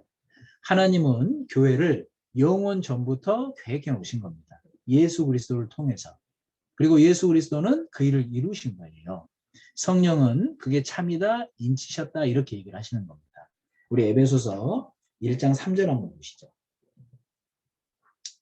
4절부터입니다. 4절부터 4절 5절을 제가 읽겠습니다. 죄송합니다. 3절부터네요. 3절부터 찬송하리로다 하나님 곧 우리 주 예수 그리스도의 아버지께서 그리스도 안에서 하늘에 속한 모든 신령한 복으로 우리에게 복 주시되 곧 창세전에 그리스도 안에서 우리를 택하사 우리로 사랑 안에서 그 앞에 거룩하고 흠이 없게 하시려고 그 기쁘신 뜻대로 우리를 예정하사 예수 그리스도로 말미암아 자기의 아들들이 되게 하셨으니 13절입니다. 우리 13절은 같이 한번 읽어보죠.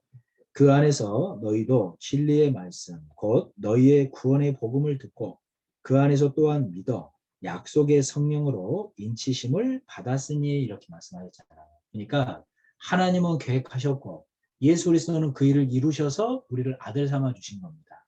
성령은 그 약속이 참이다 우리에게 인쳐 주신 거예요.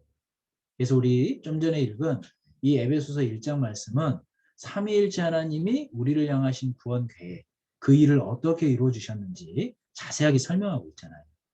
다른 교리에 흔들릴 이유가 없어요. 사단의 미혹에 흔들릴 이유가 없다라는 거예요. 우리 이러한 삼위일체 하나님이 우리를 위해서 이루어 주신 그 구원에 대해서 얼마나 많은 것을 얘기하고 계세요.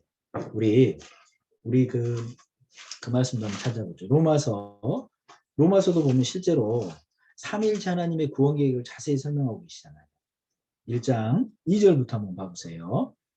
로마서 1장 2절로 4절까지 우리 같이 한번 읽어봅시다. 이 복음은 하나님이 선지자들로 말미암아 그의 아들에 관하여 성경에 미리 약속하신 것이라. 이 아들로 말하면 육신으로는 다윗의 혈통에서 나셨고 성결의 영으로는 죽은 자 가운데서 부활하여 능력으로 하나님의 아들로 인정되셨으니 곧 우리 주 예수 그리스도시니라 이렇게 말씀하셨잖아요. 그러니까 실제로 우리가 깨달은 이 복음은 하나님이 창세전부터 약속해 주신 거다라고 말씀을 하시지 않습니까? 그리고 예수 그리스도는 다윗의 혈통으로 나셨어요. 하지만 성결의 영으로는 부활하심으로 말미암아 하나님의 아들이라는 능력을 인정받으신 겁니다. 그래서 하나님의 계획, 예수 그리스도의 그 사역을 우리 2절부터 4절까지 분명히 설명하시잖아요. 그러한 사실을 통해 개인적으로 믿는 사람에게 성령은 임하십니다. 우리 8장 1절 가보시죠. 로마서 8장입니다. 로마서 8장 1절 2절입니다. 1절 2절 제가 읽을게요.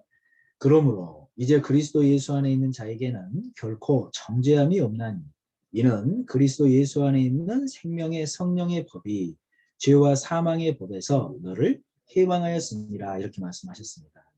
그리스도 예수 안에 있는 이렇게 말씀하셨잖아요. 교회예요, 교회. 결국은 교회 안에서 성령은 역사하시고 교회 안에서 성령의 인도함을 받는 사람이 계속해서 죄에서 해방되어 간다라고 설명을 하는 겁니다. 그래서 한번 죄에 대해서 딱 해방으로 끝나는 게 아니라 성령의 인도함을 따라서 계속 죄와 멀어지는 그런 성령의 인도를 1절과 2절에서 설명을 하고 계시잖아요. 그리고 그 성령은 우리에게 많은 유익을 주십니다. 우리의 삶 가운데도 인도하시는 성령이다라는 것을 5절부터 설명하셔요. 그리고 우리가 진짜 하나님의 아들이 됐고 양자가 됐다라는 것을 증거하시는 것도 성령입니다. 그것을 우리 그 8장에 보면 로마서 8장 15절 16절에 양자됨을 증거하시는 성령에 대해서 설명을 하고 있는 거예요.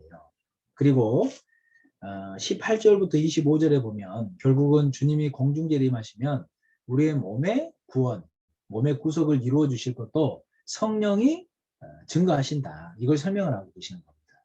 그리고 그 성령은 우리의 연약함을 기도해 주시고 도우시는 분이라는 거예요. 실제로 이 로마서도 자세히 읽어보면 하나님은 계획하셨고 예수님은 그 일을 이루셨고 성령은 우리 마음에 임하시고 교회 가운데 함께 하셔서 우리를 인도해 가신다. 그러니까 삼위일체 하나님의 구원 계획과 우리를 인도하시는 성령님의 모습을 자세하게 설명하고 있지 않습니까? 뿐만 아니라 고린도 후서에도 삼위일체 하나님에 대한 계획이 남아 있어요. 고린도 후서 1장도 한번 가보시죠. 고린도 후서 1장 18절부터 22절까지 우리 같이 한번 읽어보시죠. 하나님은 미쁘시니라. 우리가 너희에게 한 말은 이해하고 안일함이 없노라. 우리 곧 나와 실루아노와 디모데로 말미암아 너희 가운데 전파된 하나님의 아들 예수 그리스도는 이해하고 안일함이 되지 아니하였으니 저에게는 이해만 되었느니라. 하나님의 약속은 얼마든지 그리스도 안에서 이해가 되니 그런즉 그로 말미암아 우리가 아멘하여 하나님께 영광을 돌리게 되느니라. 우리를 너희와 함께 그리스도 안에서 경고케 하시고 우리에게 기름을 부으신 이는 하나님이시니 저가 또한 우리에게 인치시고 보증으로 성령을 우리 마음에 주셨느니라. 이렇게 말씀하셨습니다. 이게 무슨 말씀이겠습니까? 결국은 하나님께서 계획하시고 예수님께서는 그 하나님의 계획에 순종하셨다는 겁니다. 이해하고 안일함은 없잖아요. 그래서 우리 히브리서 5장에 보면 이 예수님께서 하나님의 아들이시라도 그 고난을 받았지만 순종함으로 그 일을 완성해 주셨습니다. 그리고 그 사실을 믿는 순종하는 사람들에게 영원한 구원의 근원이 되셨다 말씀하시잖아요. 그런 것처럼 하나님의 계획에 예수 그리스도는 순종하신 겁니다. 그 사실을 믿는 우리에게 구원함을 허락하셨고 그것이 하나님께 영광이 된다는 거예요. 그리고 그러한 사실을 우리 22절에 보면 저가 또한 우리에게 인치시고 보증으로 성령을 우리 마음에 주셨다 이렇게 말씀하셨습니다. 그래서 그 예수 그리스도를 통해 제 용서함을 받는 사람 마음속에 성령은 임하십니다. 그 성령은 그것이 참이다 우리에게 인치시고 보증하신다 이렇게 얘기하시는 거예요. 그래서 우리 고린도후서 1장에도 삼위일체 하나님의 이 구원 계획 그리고 그 사역에 대해서 자세히 설명하시잖아요. 우리 요한계시록 1장도 한번 가볼까요? 요한계시록 1장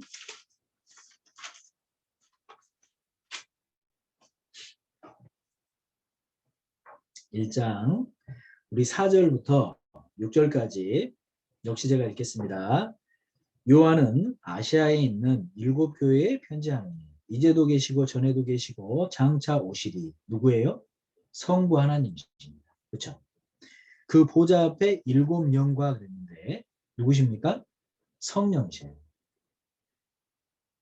5절에 보면 또 충성된 증인으로 죽은 자들 가운데서 먼저 나시고 땅의 임금들의 머리가 되신 예수 그리스도로 말미암아 은혜와 평강이 너희에게 있기를 원하노라. 우리를 사랑하사 그의 피로 우리 죄에서 우리를 해방하시고 그 아버지 하나님을 위하여 우리를 나라와 제사장으로 삼으신 그에게 영광과 능력이 세세토록 있기를 원하노라. 아멘. 그랬잖아요. 그러니까 이 요한계시록 1장 4절로 6절까지 말씀 가운데도 성부 하나님, 성령 하나님, 예수 그리스도의 삼위일체 하나님의 그 구원에 대해서 자세히 설명하고 있지 않습니까? 그래서 우리 에베소서 1장에 나와 있는 그 말씀이 단지 거기에만 표현된 게 아니에요.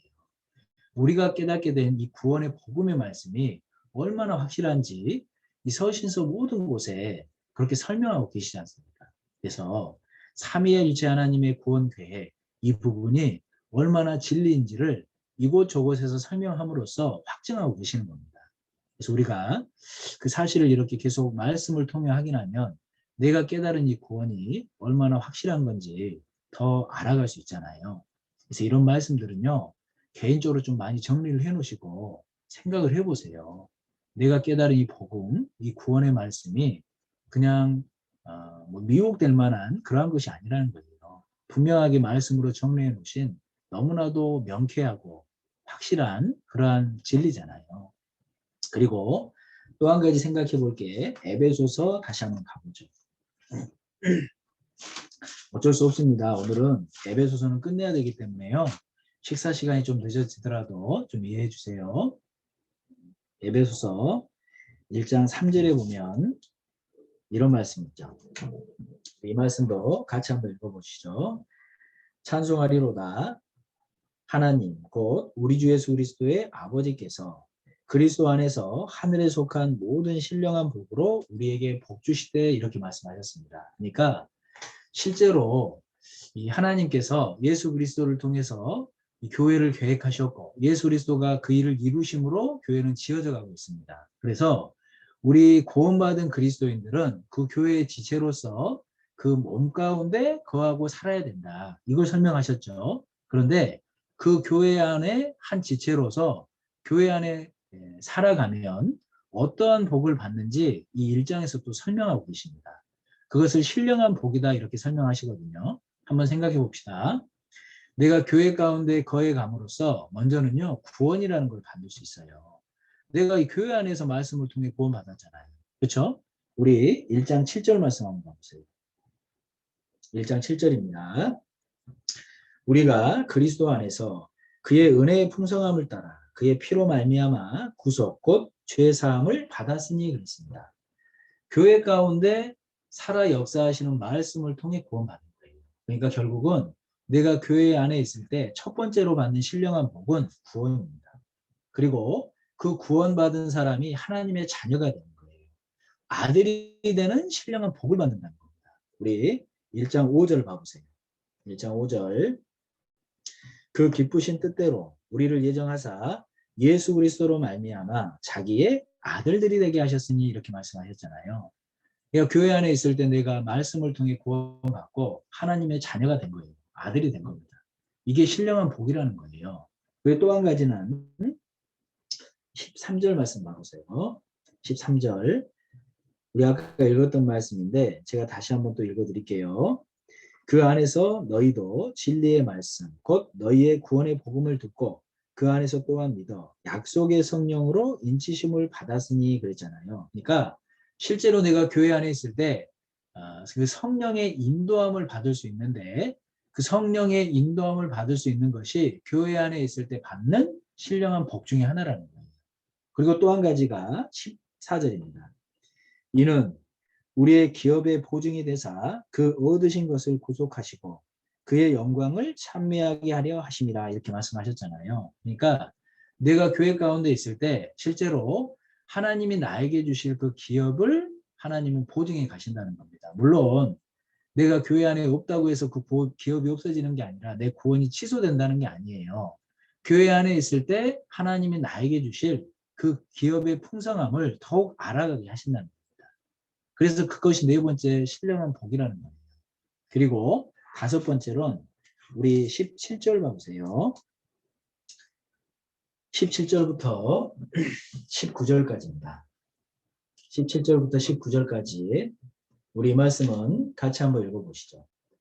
우리 주 예수 그리스도의 하나님 영광의 아버지께서 지혜와 계시의 정신을 너희에게 주사 하나님을 알게 하시고 너희 마음 눈을 밝히사 그의 부르심의 소망이 무엇이며 성도 안에서 그 기업의 영광의 풍성이 무엇이며 그의 힘의 강력으로 역사하심을 따라 믿는 우리에게 베푸신 능력의 지극히 크심이 어떤 것을 너희로 알게 하시기를 구하노라 그랬잖아요. 실제로 그 성령이 내 안에 있고 내가 교회 가운데 그 성령의 충만함 또 인도함을 받는다면 우리에게 어떠한 소망이 생기냐면 하나님이 나를 불러주시고 소망을 주셨잖아요. 그 부르심의 소망, 산 소망이 무엇인지 점점 키워져 갈 수 있다는 겁니다. 그리고 두 번째로는 그 기업의 영광의 풍성이 무엇이며 하나님이 나에게 주실 영광이 무엇인지 점점 커져간다는 거예요. 그리고 19절 말씀처럼 그의 힘의 강력으로 역사하심을 따라 믿는 우리에게 베푸신 능력의 지극히 크심이 어떤 것을 너희로 알게 하시기를 구하노라 그랬잖아요. 그러니까 이 땅 가운데 살면서도 하나님이 함께 하시는 그 사람, 그리스도인의 능력, 그 힘이 어떠한 것인지 점점 알아갈 수 있다는 겁니다. 그러니까 먼저는 내 구원이 얼마나 큰 거고 하나님이 주실 영광이 얼마나 큰 거고 이 땅 가운데서도 임마누엘 하나님의 능력이 어떠한 것인지 이 성령을 모시고 그 영적 눈이 밝히 커져가는 사람이 이 세 가지를 알아갈 수 있는데 그 사람은 교회 가운데 함께하는 사람이라는 겁니다. 그래서 우리 이 1장에 보면 결국은 내가 교회 가운데 있을 때 받게 될 신령한 복 크게는 5가지를 설명하셨어요. 구원받을 수 있고 아들이 됐고 그 기업의 풍성함이 무엇인지 또 알아갈 수 있고 그리고 네 번째로가 뭐였죠? 그 기업이 보증되는 게 네 번째고 세 번째가 그 성령의 인도하심을 받고 살아갈 수 있었다는 거잖아요. 그리고 다섯 번째가 영적인 눈이 점점 열려서 내가 받은 구원 그리고 하나님이 주실 영광 그리고 이 땅 가운데서도 하나님이 함께 하시는 능력 이러한 것들을 계속 알아갈 수 있다는 겁니다. 그래서 내가 교회 안에서 살아가기만 한다면 하나님은 계속되는 신령한 복을 주신다 말씀하시는 거예요. 그리고 우리 1장 22절로 23절 말씀을 같이 한번 읽어보시죠. 또 만물을 그 발 아래 복종하게 하시고 그를 만물 위에 교회의 머리로 주셨느니라. 교회는 그의 몸이니 만물 안에서 만물을 충만케 하시는 자의 충만이니라. 이렇게 말씀하셨습니다. 그러니까 잘 생각해 보세요. 그리스도께서 교회의 머리가 되셨습니다. 교회는 만물 위에 있는 거예요. 그런데 우리 23절 말씀에 보면 이렇게 말씀하시죠. 교회는 그의 몸이니 만물 안에서 만물을 충만케 하시는 자의 충만이니라 그랬잖아요. 아니 교회는 분명히 만물 위에 있다고 그랬는데 만물 안에 있다라고 다시 설명을 하고 있는 거예요. 근데 23절의 만물은요. 우리가 생각하는 뭐 동물, 식물, 우리 주변에 있는 만물을 생각하기보단 사람을 생각하는 게 좋아요. 왜냐하면 이 그리스도께서는 우리의 머리가 되셨고 우리는 그의 몸입니다. 우리가 그리스도의 공급을 받아서 우리가 충만해지잖아요. 그러면 구원받지 않은 사람들에게 그 충만을 전할 수 있다는 겁니다. 그러면 어때요? 그 사람들도 구원받을 수 있다는 거예요. 이해가시죠? 그래서 결국 공급받는 사람이 전도를 하는 거예요. 그런 모습을 통해 주변에 많은 이루어진 영혼들도 구원을 받는 겁니다. 그래서 우리 1장 23절 말씀은 교회는 그의 몸이니 만물 안에서 만물을 충만케 하시는 자의 충만이니라. 이 얘기는 쉽게 얘기하면 그리스도가 머리 되셨고 그 몸에서 그 그리스도의 공급을 통해 충만해지는 겁니다. 그러한 교회의 충만을 통해 아직 구원받지 못한 많은 사람들이 구원받을 것에 대해서 설명을 하고 있는 겁니다. 좀 어렵지만 이해 가세요? 그래서 먼저 중요한 건 뭐냐면 이 교회의 머리는 그리스도고 그리스도를 통해 교회는 충만해지고 그 충만해짐을 통해 많이 아직 주님을 알지 못하는 많은 사람들이 구원받을 것. 그것이 주님이 계획하시는 거고 사실은 그게 복이잖아요. 그러한 모습을 1장에서 설명을 하고 계시는 겁니다.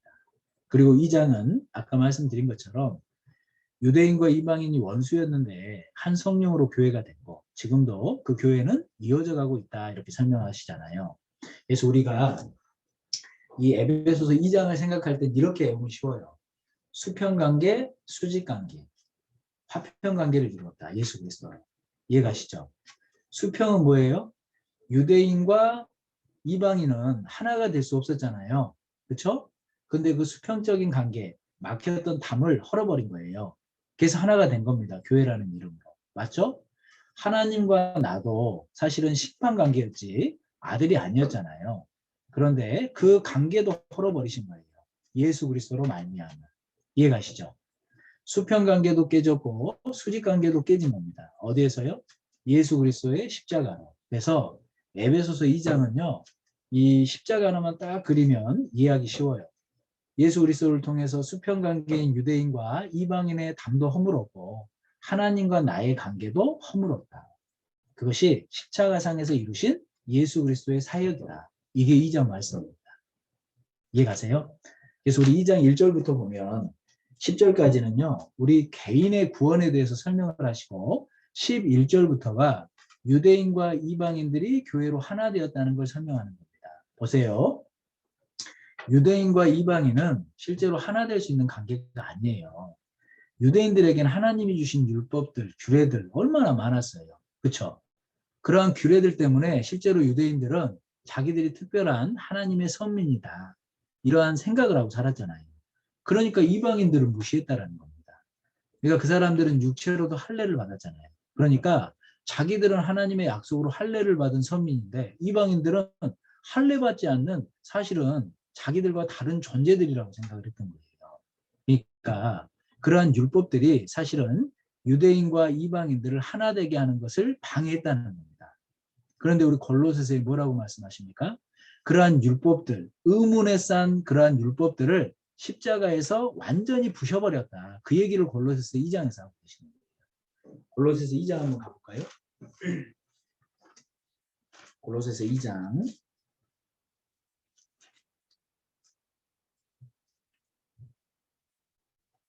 골로새서 2장 14절 15절 말씀을 16절까지 제가 읽겠습니다. 우리를 거스리고 우리를 대적하는 의문에 쓴 증서를 도말하시고 제하여 버리사 십자가에 못 박으시고 정세와 권세를 벗어버려 밝히 드러내시고 십자가로 승리하셨느니라. 16절은 같이 읽겠습니다. 그러므로 먹고 마시는 것과 절기나 월삭이나 안식일을 인하여 누구든지 너희를 편론하지 못하게 하라. 이렇게 말씀하셨잖아요. 그러니까 실제로 유대인과 이방인들이 하나 될 수 없었던 그 벽이 율법이라는 거였어요. 여러 가지 규례들이 있다는 겁니다. 그런데 그러한 율법과 규례를 십자가에서 예수님이 다 폐하셨다는 겁니다. 그죠? 그래서 결국 하나가 됐다는 겁니다. 그것을 우리 골로새서 2장에서 설명하고 계시고 에베소서 2장에서도 그러한 부분을 자세하게 알려주고 계시는 겁니다. 우리 그 레위기서 23장에 보면 7절에 소제를 드려요. 근데 이 소제에는 누룩이나 꿀을 넣으면 안 된다고 되어 있어요. 기억하시죠? 그죠? 그런데 7절에 드리는 소제에는요, 누룩을 넣으라 되어 있어요. 희한하죠? 우리 한번 가볼까요? 레위기 23장. 레위기 23장 15절입니다. 15절부터 17절까지 제가 읽을게요. 안식일 이튿날 곧 너희가 요제로 단을 가져온 날부터 세어서 7안식일의 수요를 채우고 제7안식일 이튿날까지 합 50일을 계수하여 새 조제를 여호와께 드리되 너희 초소에서 에바 10분위로 만든 떡 2개를 가져다가 흔들지니 이는 고운 가루에 누룩을 넣어서 구운 것이요 이는 첫 요제로 여호와께 드리는 것이며 이렇게 말씀하셨잖아요. 그러니까 7절에 드리는 소제는 누르굴러라고 돼 있어요.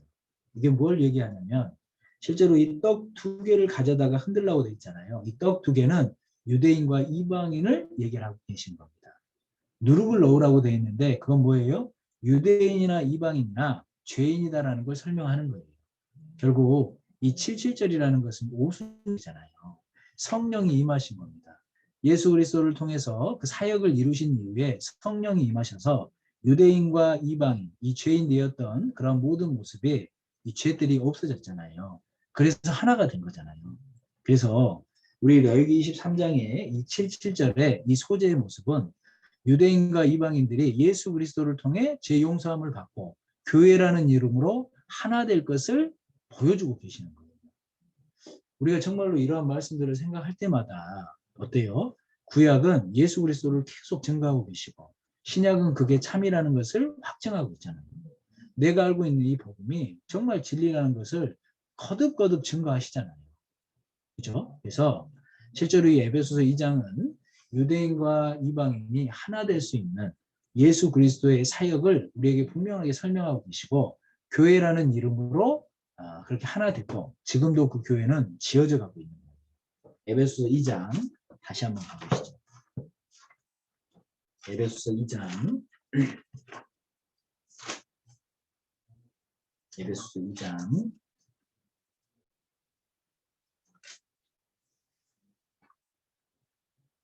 21절부터 22절까지 제가 읽겠습니다. 그의 안에서 건물마다 서로 연결하여 주 안에서 성전이 되어가고 너희도 성령 안에서 하나님의 거하실 처소가 되기 위하여 예수 안에서 함께 지어져 가느니라 이렇게 말씀하셨습니다. 그러니까 에베소서 2장은 다른 게 아니에요.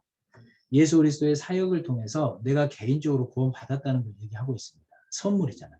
그리고 수평 관계로 유대인과 이방인이 십자가를 통해 하나가 됐고 하나님과 내가 심판 관계에서 아버지와 아들의 관계가 된 그러한 부분을 수평과 수직 관계에서 설명하고 있는 겁니다.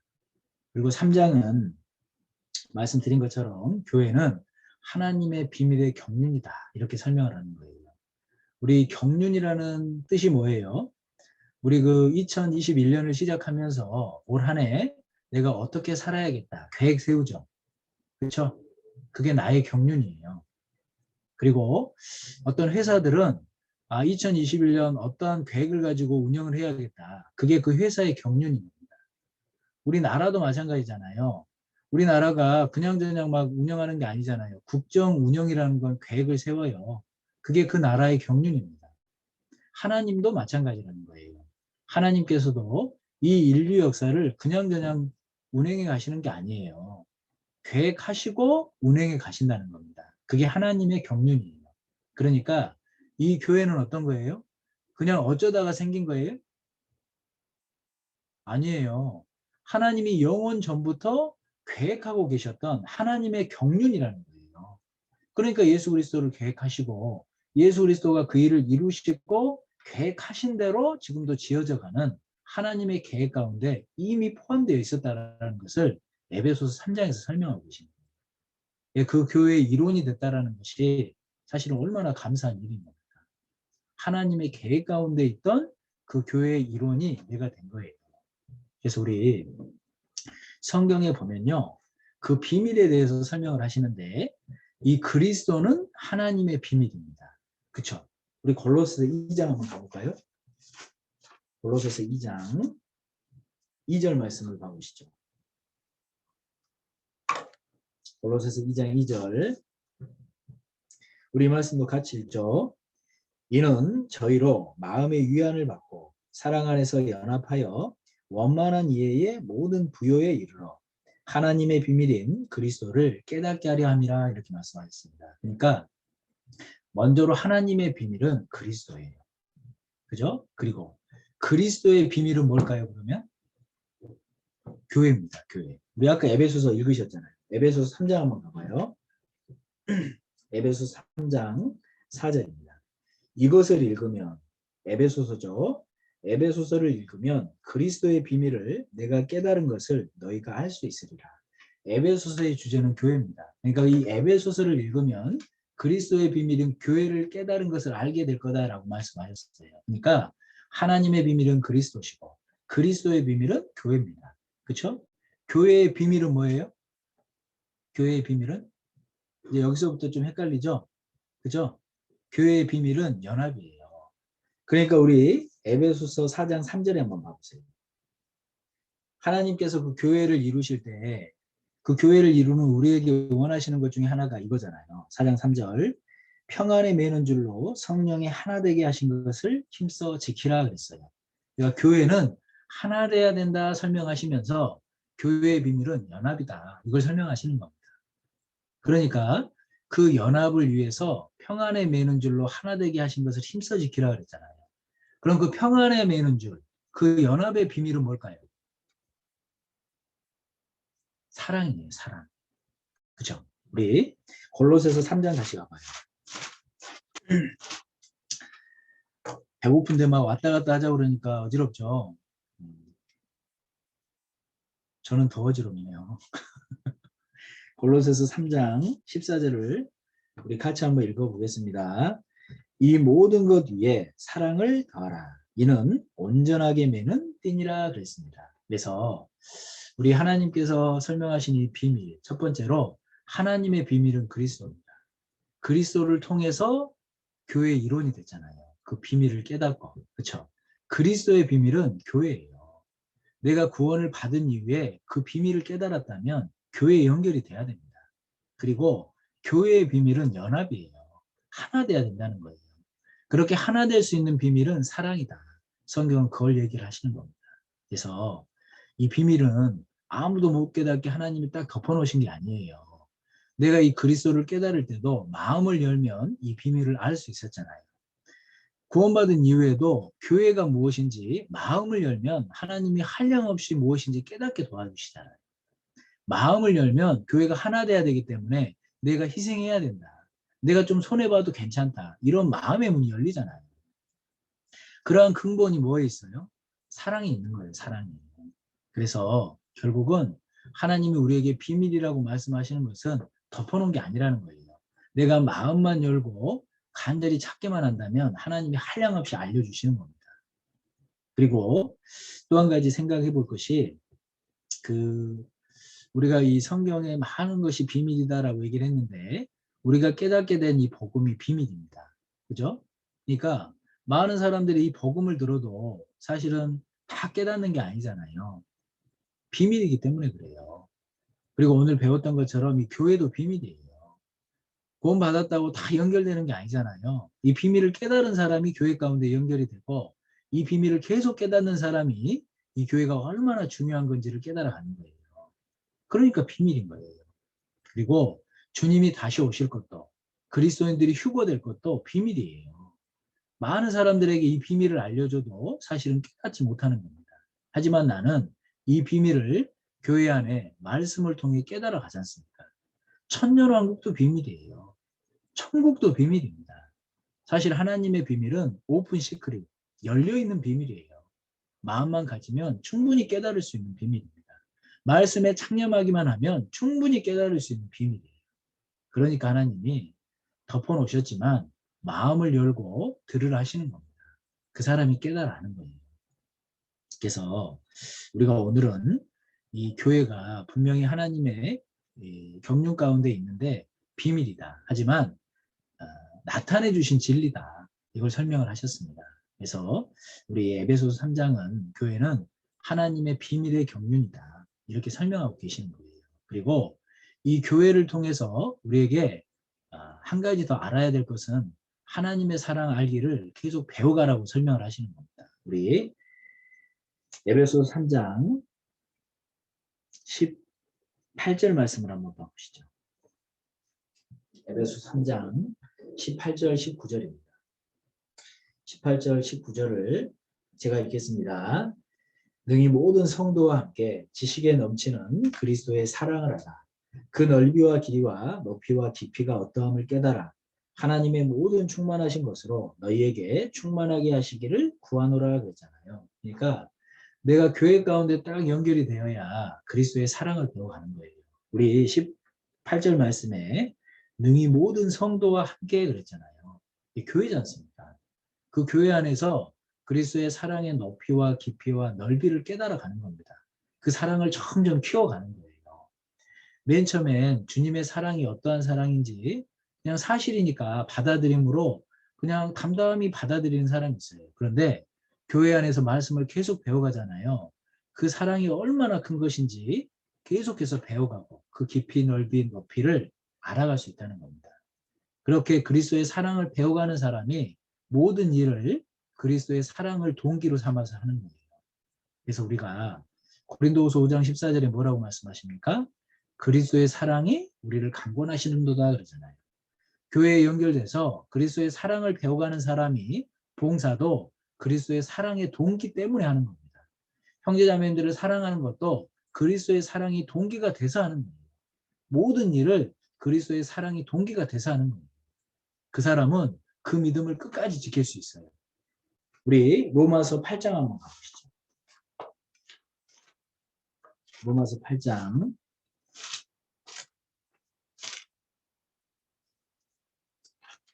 35절 말씀입니다. 35절 제가 읽겠습니다. 누가 우리를 그리스도의 사랑에서 끊으리요? 환난이나 공고나 핍박이나 기근이나 적신이나 위험이나 가리랴 이렇게 말씀하셨잖아요. 그러니까 우리 에베소서 3장 말씀처럼 교회 안에서 말씀을 통해 그리스도의 사랑이 계속 키워져 가는 사람은 모든 봉사, 모든 일을 그리스도의 사랑에 강권되어서 할 수 있다는 겁니다. 그 사람은 어떠한 것도 그리스도의 사랑에서 끊어낼 수 없다는 거예요. 실제로 이 성경 가운데 그리스도의 사랑을 검색해 보면 이렇게 3번밖에 안 나와요. 에베소서 3장, 고린도후서 5장, 그리고 로마서 8장. 우리의 신앙생활의 모습, 그 사랑의 모습을 자세하게 설명하고 계시지 않습니까? 그래서 이 에베소서 3장 말씀은 결국은 이 교회가 우리에게 얼마나 중요한 것인지 하나님이 계획하신 것이고 그 교회 안에 연결돼서 그 사랑을 배워가라고 우리에게 설명하고 계시는 겁니다. 그리고 에베소서 4장 말씀은 머리 대신 주님의 뜻을 이루기 위해서 하나님께서 교회를 친히 세워가시는 거예요. 어떤 방식으로요?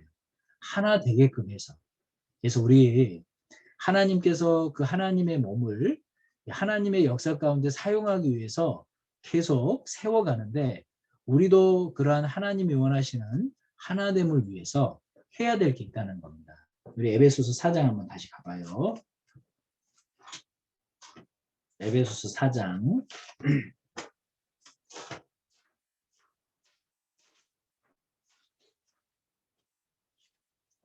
에베소서 4장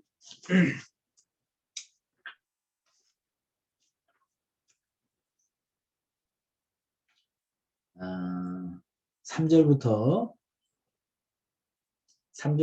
6절까지입니다. 제가 읽겠습니다.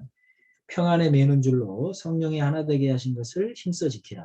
몸이 하나요 성령이 하나이니 이와 같이 너희가 부르심의 한 소망 안에서 부르심을 입었느니라. 주도 하나요 믿음도 하나요 세례도 하나이요 하나님도 하나이시니 곧 만유의 아버지시라. 만유 위에 계시고 만유를 통일하시고 만유 가운데 계시도다 이렇게 말씀하셨습니다. 그러니까 내가 교회의 일원으로서 하나님이 이 교회를 세워가시는데 그러한 교회를 세워가시는데 나도 일조하기 위해서는 먼저는요 하나라는 인식을 해야 된다는 거예요. 실제로 하나님도 한 분이십니다. 우리 주 예수 그리스도 한 분이셔요. 성령도 하나셔요. 우리의 믿음도 하나입니다. 소망도 하나예요. 세례도 하나예요. 모든 것이 하나예요. 계속 하나를 강조하시는 이유가 뭐예요? 우리는 하나예요. 그러니까 하나라는 인식이 교회를 세워가는 거예요. 그래서 내가 하나님의 뜻을 이루기 위한 그 몸이 분명히 세워져 가기 위해서 내가 가장 필요한 인식은 우리가 하나라는 인식. 그게 너무나도 중요하다라는 겁니다. 그리고 두 번째로는 뭐예요? 하나님이 나에게 맡겨주신 일이 있어요. 하나님이 나에게 허락해 주신 은사라는 게 있습니다. 그것을 내가 최선을 다해서 행했을 때 교회는 세워져 가는 거예요. 그리고 하나님은 그 뜻을 이뤄가는 겁니다. 우리 에베소서 4장 7절 말씀을 한번 보시죠. 7절을 제가 읽겠습니다. 우리 각 사람에게 그리스도의 성물의 분량대로 은혜를 주셨나니 11절입니다.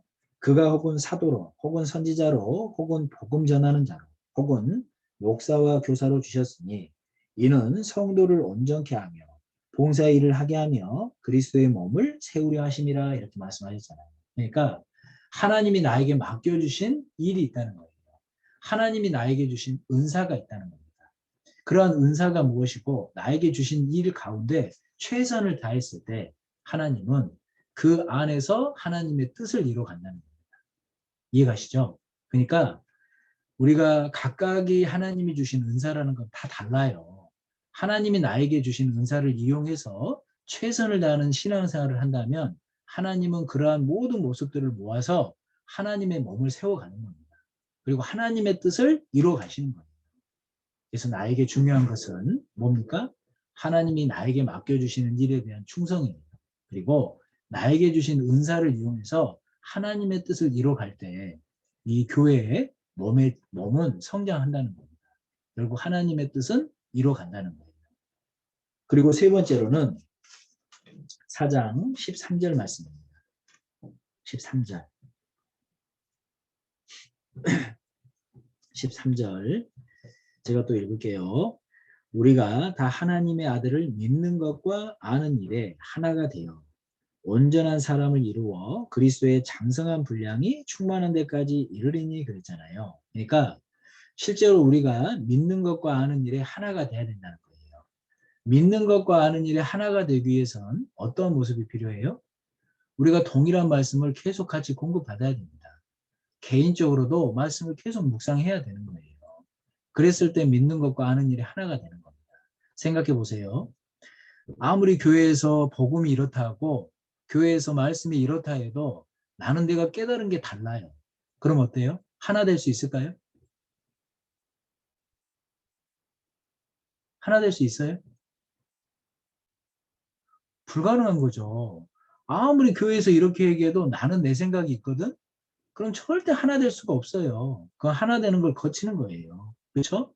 그러니까 하나님께서 하나님의 몸이 성장되고 그러한 하나님의 뜻을 온전히 이루기 위해서 우리에게 원하시는 것은 믿는 일과 아는 일에 하나가 되어야 된다 설명을 하시는 거예요.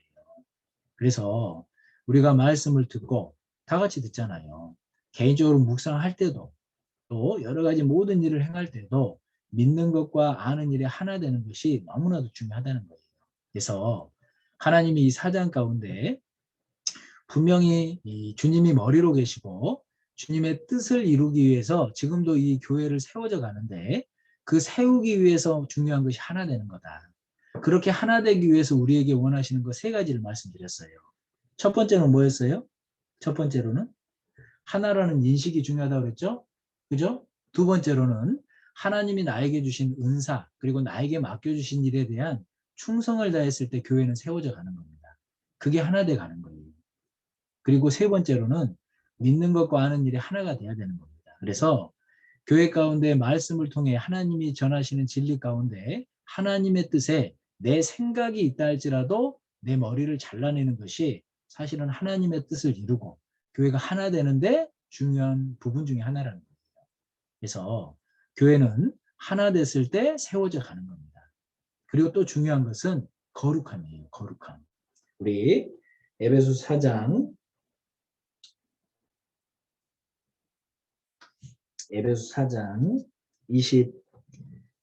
23절과 24절 우리 같이 읽죠. 이 말씀은 오직 심령으로 새롭게 되어 하나님을 따라 의와 진리의 거룩함으로 지으심을 받은 새 사람을 입으라 그러잖아요.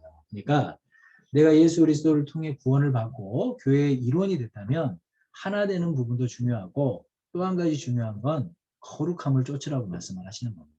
그래서 내가 그리스도인으로서 새 사람이 돼서 주님의 뜻을 쫓는 정결한 삶 정말 중요하다는 거예요. 그래서 우리가 이 4장에서는 부르심에 합당한 삶, 하나 되고 거룩한 삶 그것을 자세하게 설명하고 계시는 겁니다. 그리고 5장은 남편과 아내의 관계로 그리스도와 교회를 설명하고 계시잖아요. 그죠? 그래서 주님이 우리를 사랑해 주셨어요. 그러한 사랑을 한다면 우리도 주님을 사랑해야 되고 그러한 하나님의 뜻에 순종해야 됩니다. 그러한 부분을 5장에서 설명을 하고 계십니다. 그리고 6장은 영적인 싸움 가운데 우리가 있어요. 그리고 그 싸움을 위해서 영적인 무장을 하라고 말씀을 하고 계십니다. 그래서 우리 에베소서 6장을 한번 봐보시죠. 에베소서 6장. 그 전신갑주를 취하라고 라고 말씀하시면서 17절 말씀. 17절. 우리 이 말씀을 같이 읽겠습니다. 구원의 투구와 성령의 검, 곧 하나님의 말씀을 가지라 이렇게 말씀하셨습니다. 그래서 우리 전신갑주 하나님이 취하는 무장의 모습을 쭉 보면 다 방어 무기예요. 다. 그런데 유일한 공격의 무기는 말씀밖에 없어요. 검이잖아요. 검. 그래서 우리가 어찌하든지 말씀에 무장되고 말씀대로 살려고 하는 이유도 바로 이러한 이유라는 겁니다. 그래서 우리 에베소서 말씀은 사실은 교회를 주제로 우리에게 많은 말씀을 설명을 하셨습니다. 그래서 1장부터 6장까지 나름 좀 정리해 보시고 단락별로 또 좀 기억해 보시고 또 이 가운데 내가 붙들어야 될 것이 무엇인지 좀 생각을 해보세요. 그러면 하나님이 우리 가운데 교회가 얼마나 중요한 것인지 알게 해주실 겁니다. 시간이 가면 갈수록 한 명 한 명 빠기 시작하더니 이제 몇 분 안 남았네요. 네, 식사 시간이 다 돼서 힘드셨나 봐요. 이제 오늘은 여기까지 좀 마무리를 하면 좋겠습니다. 그 명절을 쉬고 이렇게 좀 하려고 했더니요. 쉽지 않네요. 그렇죠? 체력도 좀 딸리는 것 같고 우리 형제자매님들도 참 쉽지 않은 시간이었는데 그래도 같이 이렇게 끝까지 함께 해주셔서 감사드립니다. 우리 내일 조별 활동 시간에는 우리 빌립보서 있죠? 빌립보서 그죠? 골로새서가 있습니다. 이 빌립보서를 형제님들이 좀 조별로 한번 1장부터 4장까지 오늘 에베소서 배웠던 것처럼 그렇게 정리해서 한번 한 조만 좀 발표를 해보면 좋을 것 같아요. 그리고 자매님들은 골로새서 다 1장부터 4장까지 있어요. 그러니까 조별 활동으로 내일은요. 빌립보서와 골로새서 형제님들 조는 빌립보서 자매님들 조는 골로새서 1장부터 4장까지 장별 주제 그리고 단락 가운데 우리에게 주시는 하나님의 뜻 이걸 좀 정리해서 좀 발표해보는 시간을 우선은 가졌으면 좋겠는데 내일 그렇게 한번 조별 활동 시간에 그 정리를 같이 좀 이렇게 교제하면서 준비해 보시고 오는 목요일 날 맞죠? 목요일이 그죠? 오는 목요일 날 형제님 한 조에서 빌립보서 발표하고 자매님 한 조에서 골로새서를 발표하면서 좀 시작했으면 좋겠습니다. 발표 시간 너무 부담 갖지 마시고요. 편하게 전체적인 내용이 무엇인지 깊이 생각해보고 발표하는 그런 시간을 가지면 좋을 것 같아요. 내일 조별 활동은 그렇게 한번 시간 활용해 보세요. 빌립보서와 골로새서를 깊이 좀 생각을 하고 이게 정리가 잘 돼서 발표하면 목요일 날은요. 제가 따로 하지 않아도 될 것 같아요. 그죠? 잘 정리해서 좀 유익이 될 수 있도록 좀 발표할 수 있도록 좀 준비해 주시면 좋겠습니다. 그래요. 고생 많이 하셨고 오늘 또 기도하고 마치도록 하겠습니다. 기도드리겠습니다. 사랑과 은혜가 많으신 고마우신 하나님 말씀을 주셨습니다. 저희들에게 구원을 허락해 주셨고 교회가 무엇인지 또 에베소서를 통해 교훈해 주신 것도 감사합니다. 저희들에게 교회 가운데 거하라 하셨고 교회 가운데 있을 때 우리에게 주실 신령한 복이 무엇인지 자세하게 설명해 주심도 감사드립니다. 저희들이 단지 이론으로만 아는 것이 아니라 교회 가운데 잘 연결되고 주님이 주시는 말씀의 공급을 제대로 받음으로 하나님이 주시는 신령한 복을 늘 받으며 살아갈 수 있도록 도와주시옵소서. 여기 함께 하신 우리 귀한 형제 자매님들 그 삶 가운데 역사해 주시고 도와주시기를 간절히 원합니다. 또한 대학생 때 구원해 주셨사오매 복음의 일꾼으로 캠퍼스에서 살고 또한 복음의 일꾼의 힘있는 모습을 위해 또 준비하는 시간 가운데도 잘 준비할 수 있도록 도와주시옵소서. 오늘 함께 해주신 말씀의 시종 또한 감사드립니다. 이후에 있을 모든 일정 가운데도 함께 해주시고 무엇보다 이번 주일부터 시작될 우리 겨울 수련회 하나님 친히 준비해 주시고 살펴주심으로 전국에 있는 많은 대학생 형제자매님들이 말씀을 통해 다짐하고 그 믿음의 반석 위에 더욱 세워짐으로 복음의 일꾼으로 더욱 쓰임받을 수 있도록 도와주시옵소서. 오늘 함께해 주신 교제의 모든 시점 감사드리며 저희를 사랑하시는 우리 주 예수님의 이름으로 감사하며 기도드렸습니다. 아멘. 수고하셨습니다. 네, 전도사님 귀한 말씀 감사드립니다. 네, 내일 조별로 모임 진행하시면 되겠습니다. 네, 그럼 다음 목요일 모임 때 뵙겠습니다. 고맙습니다. 시작.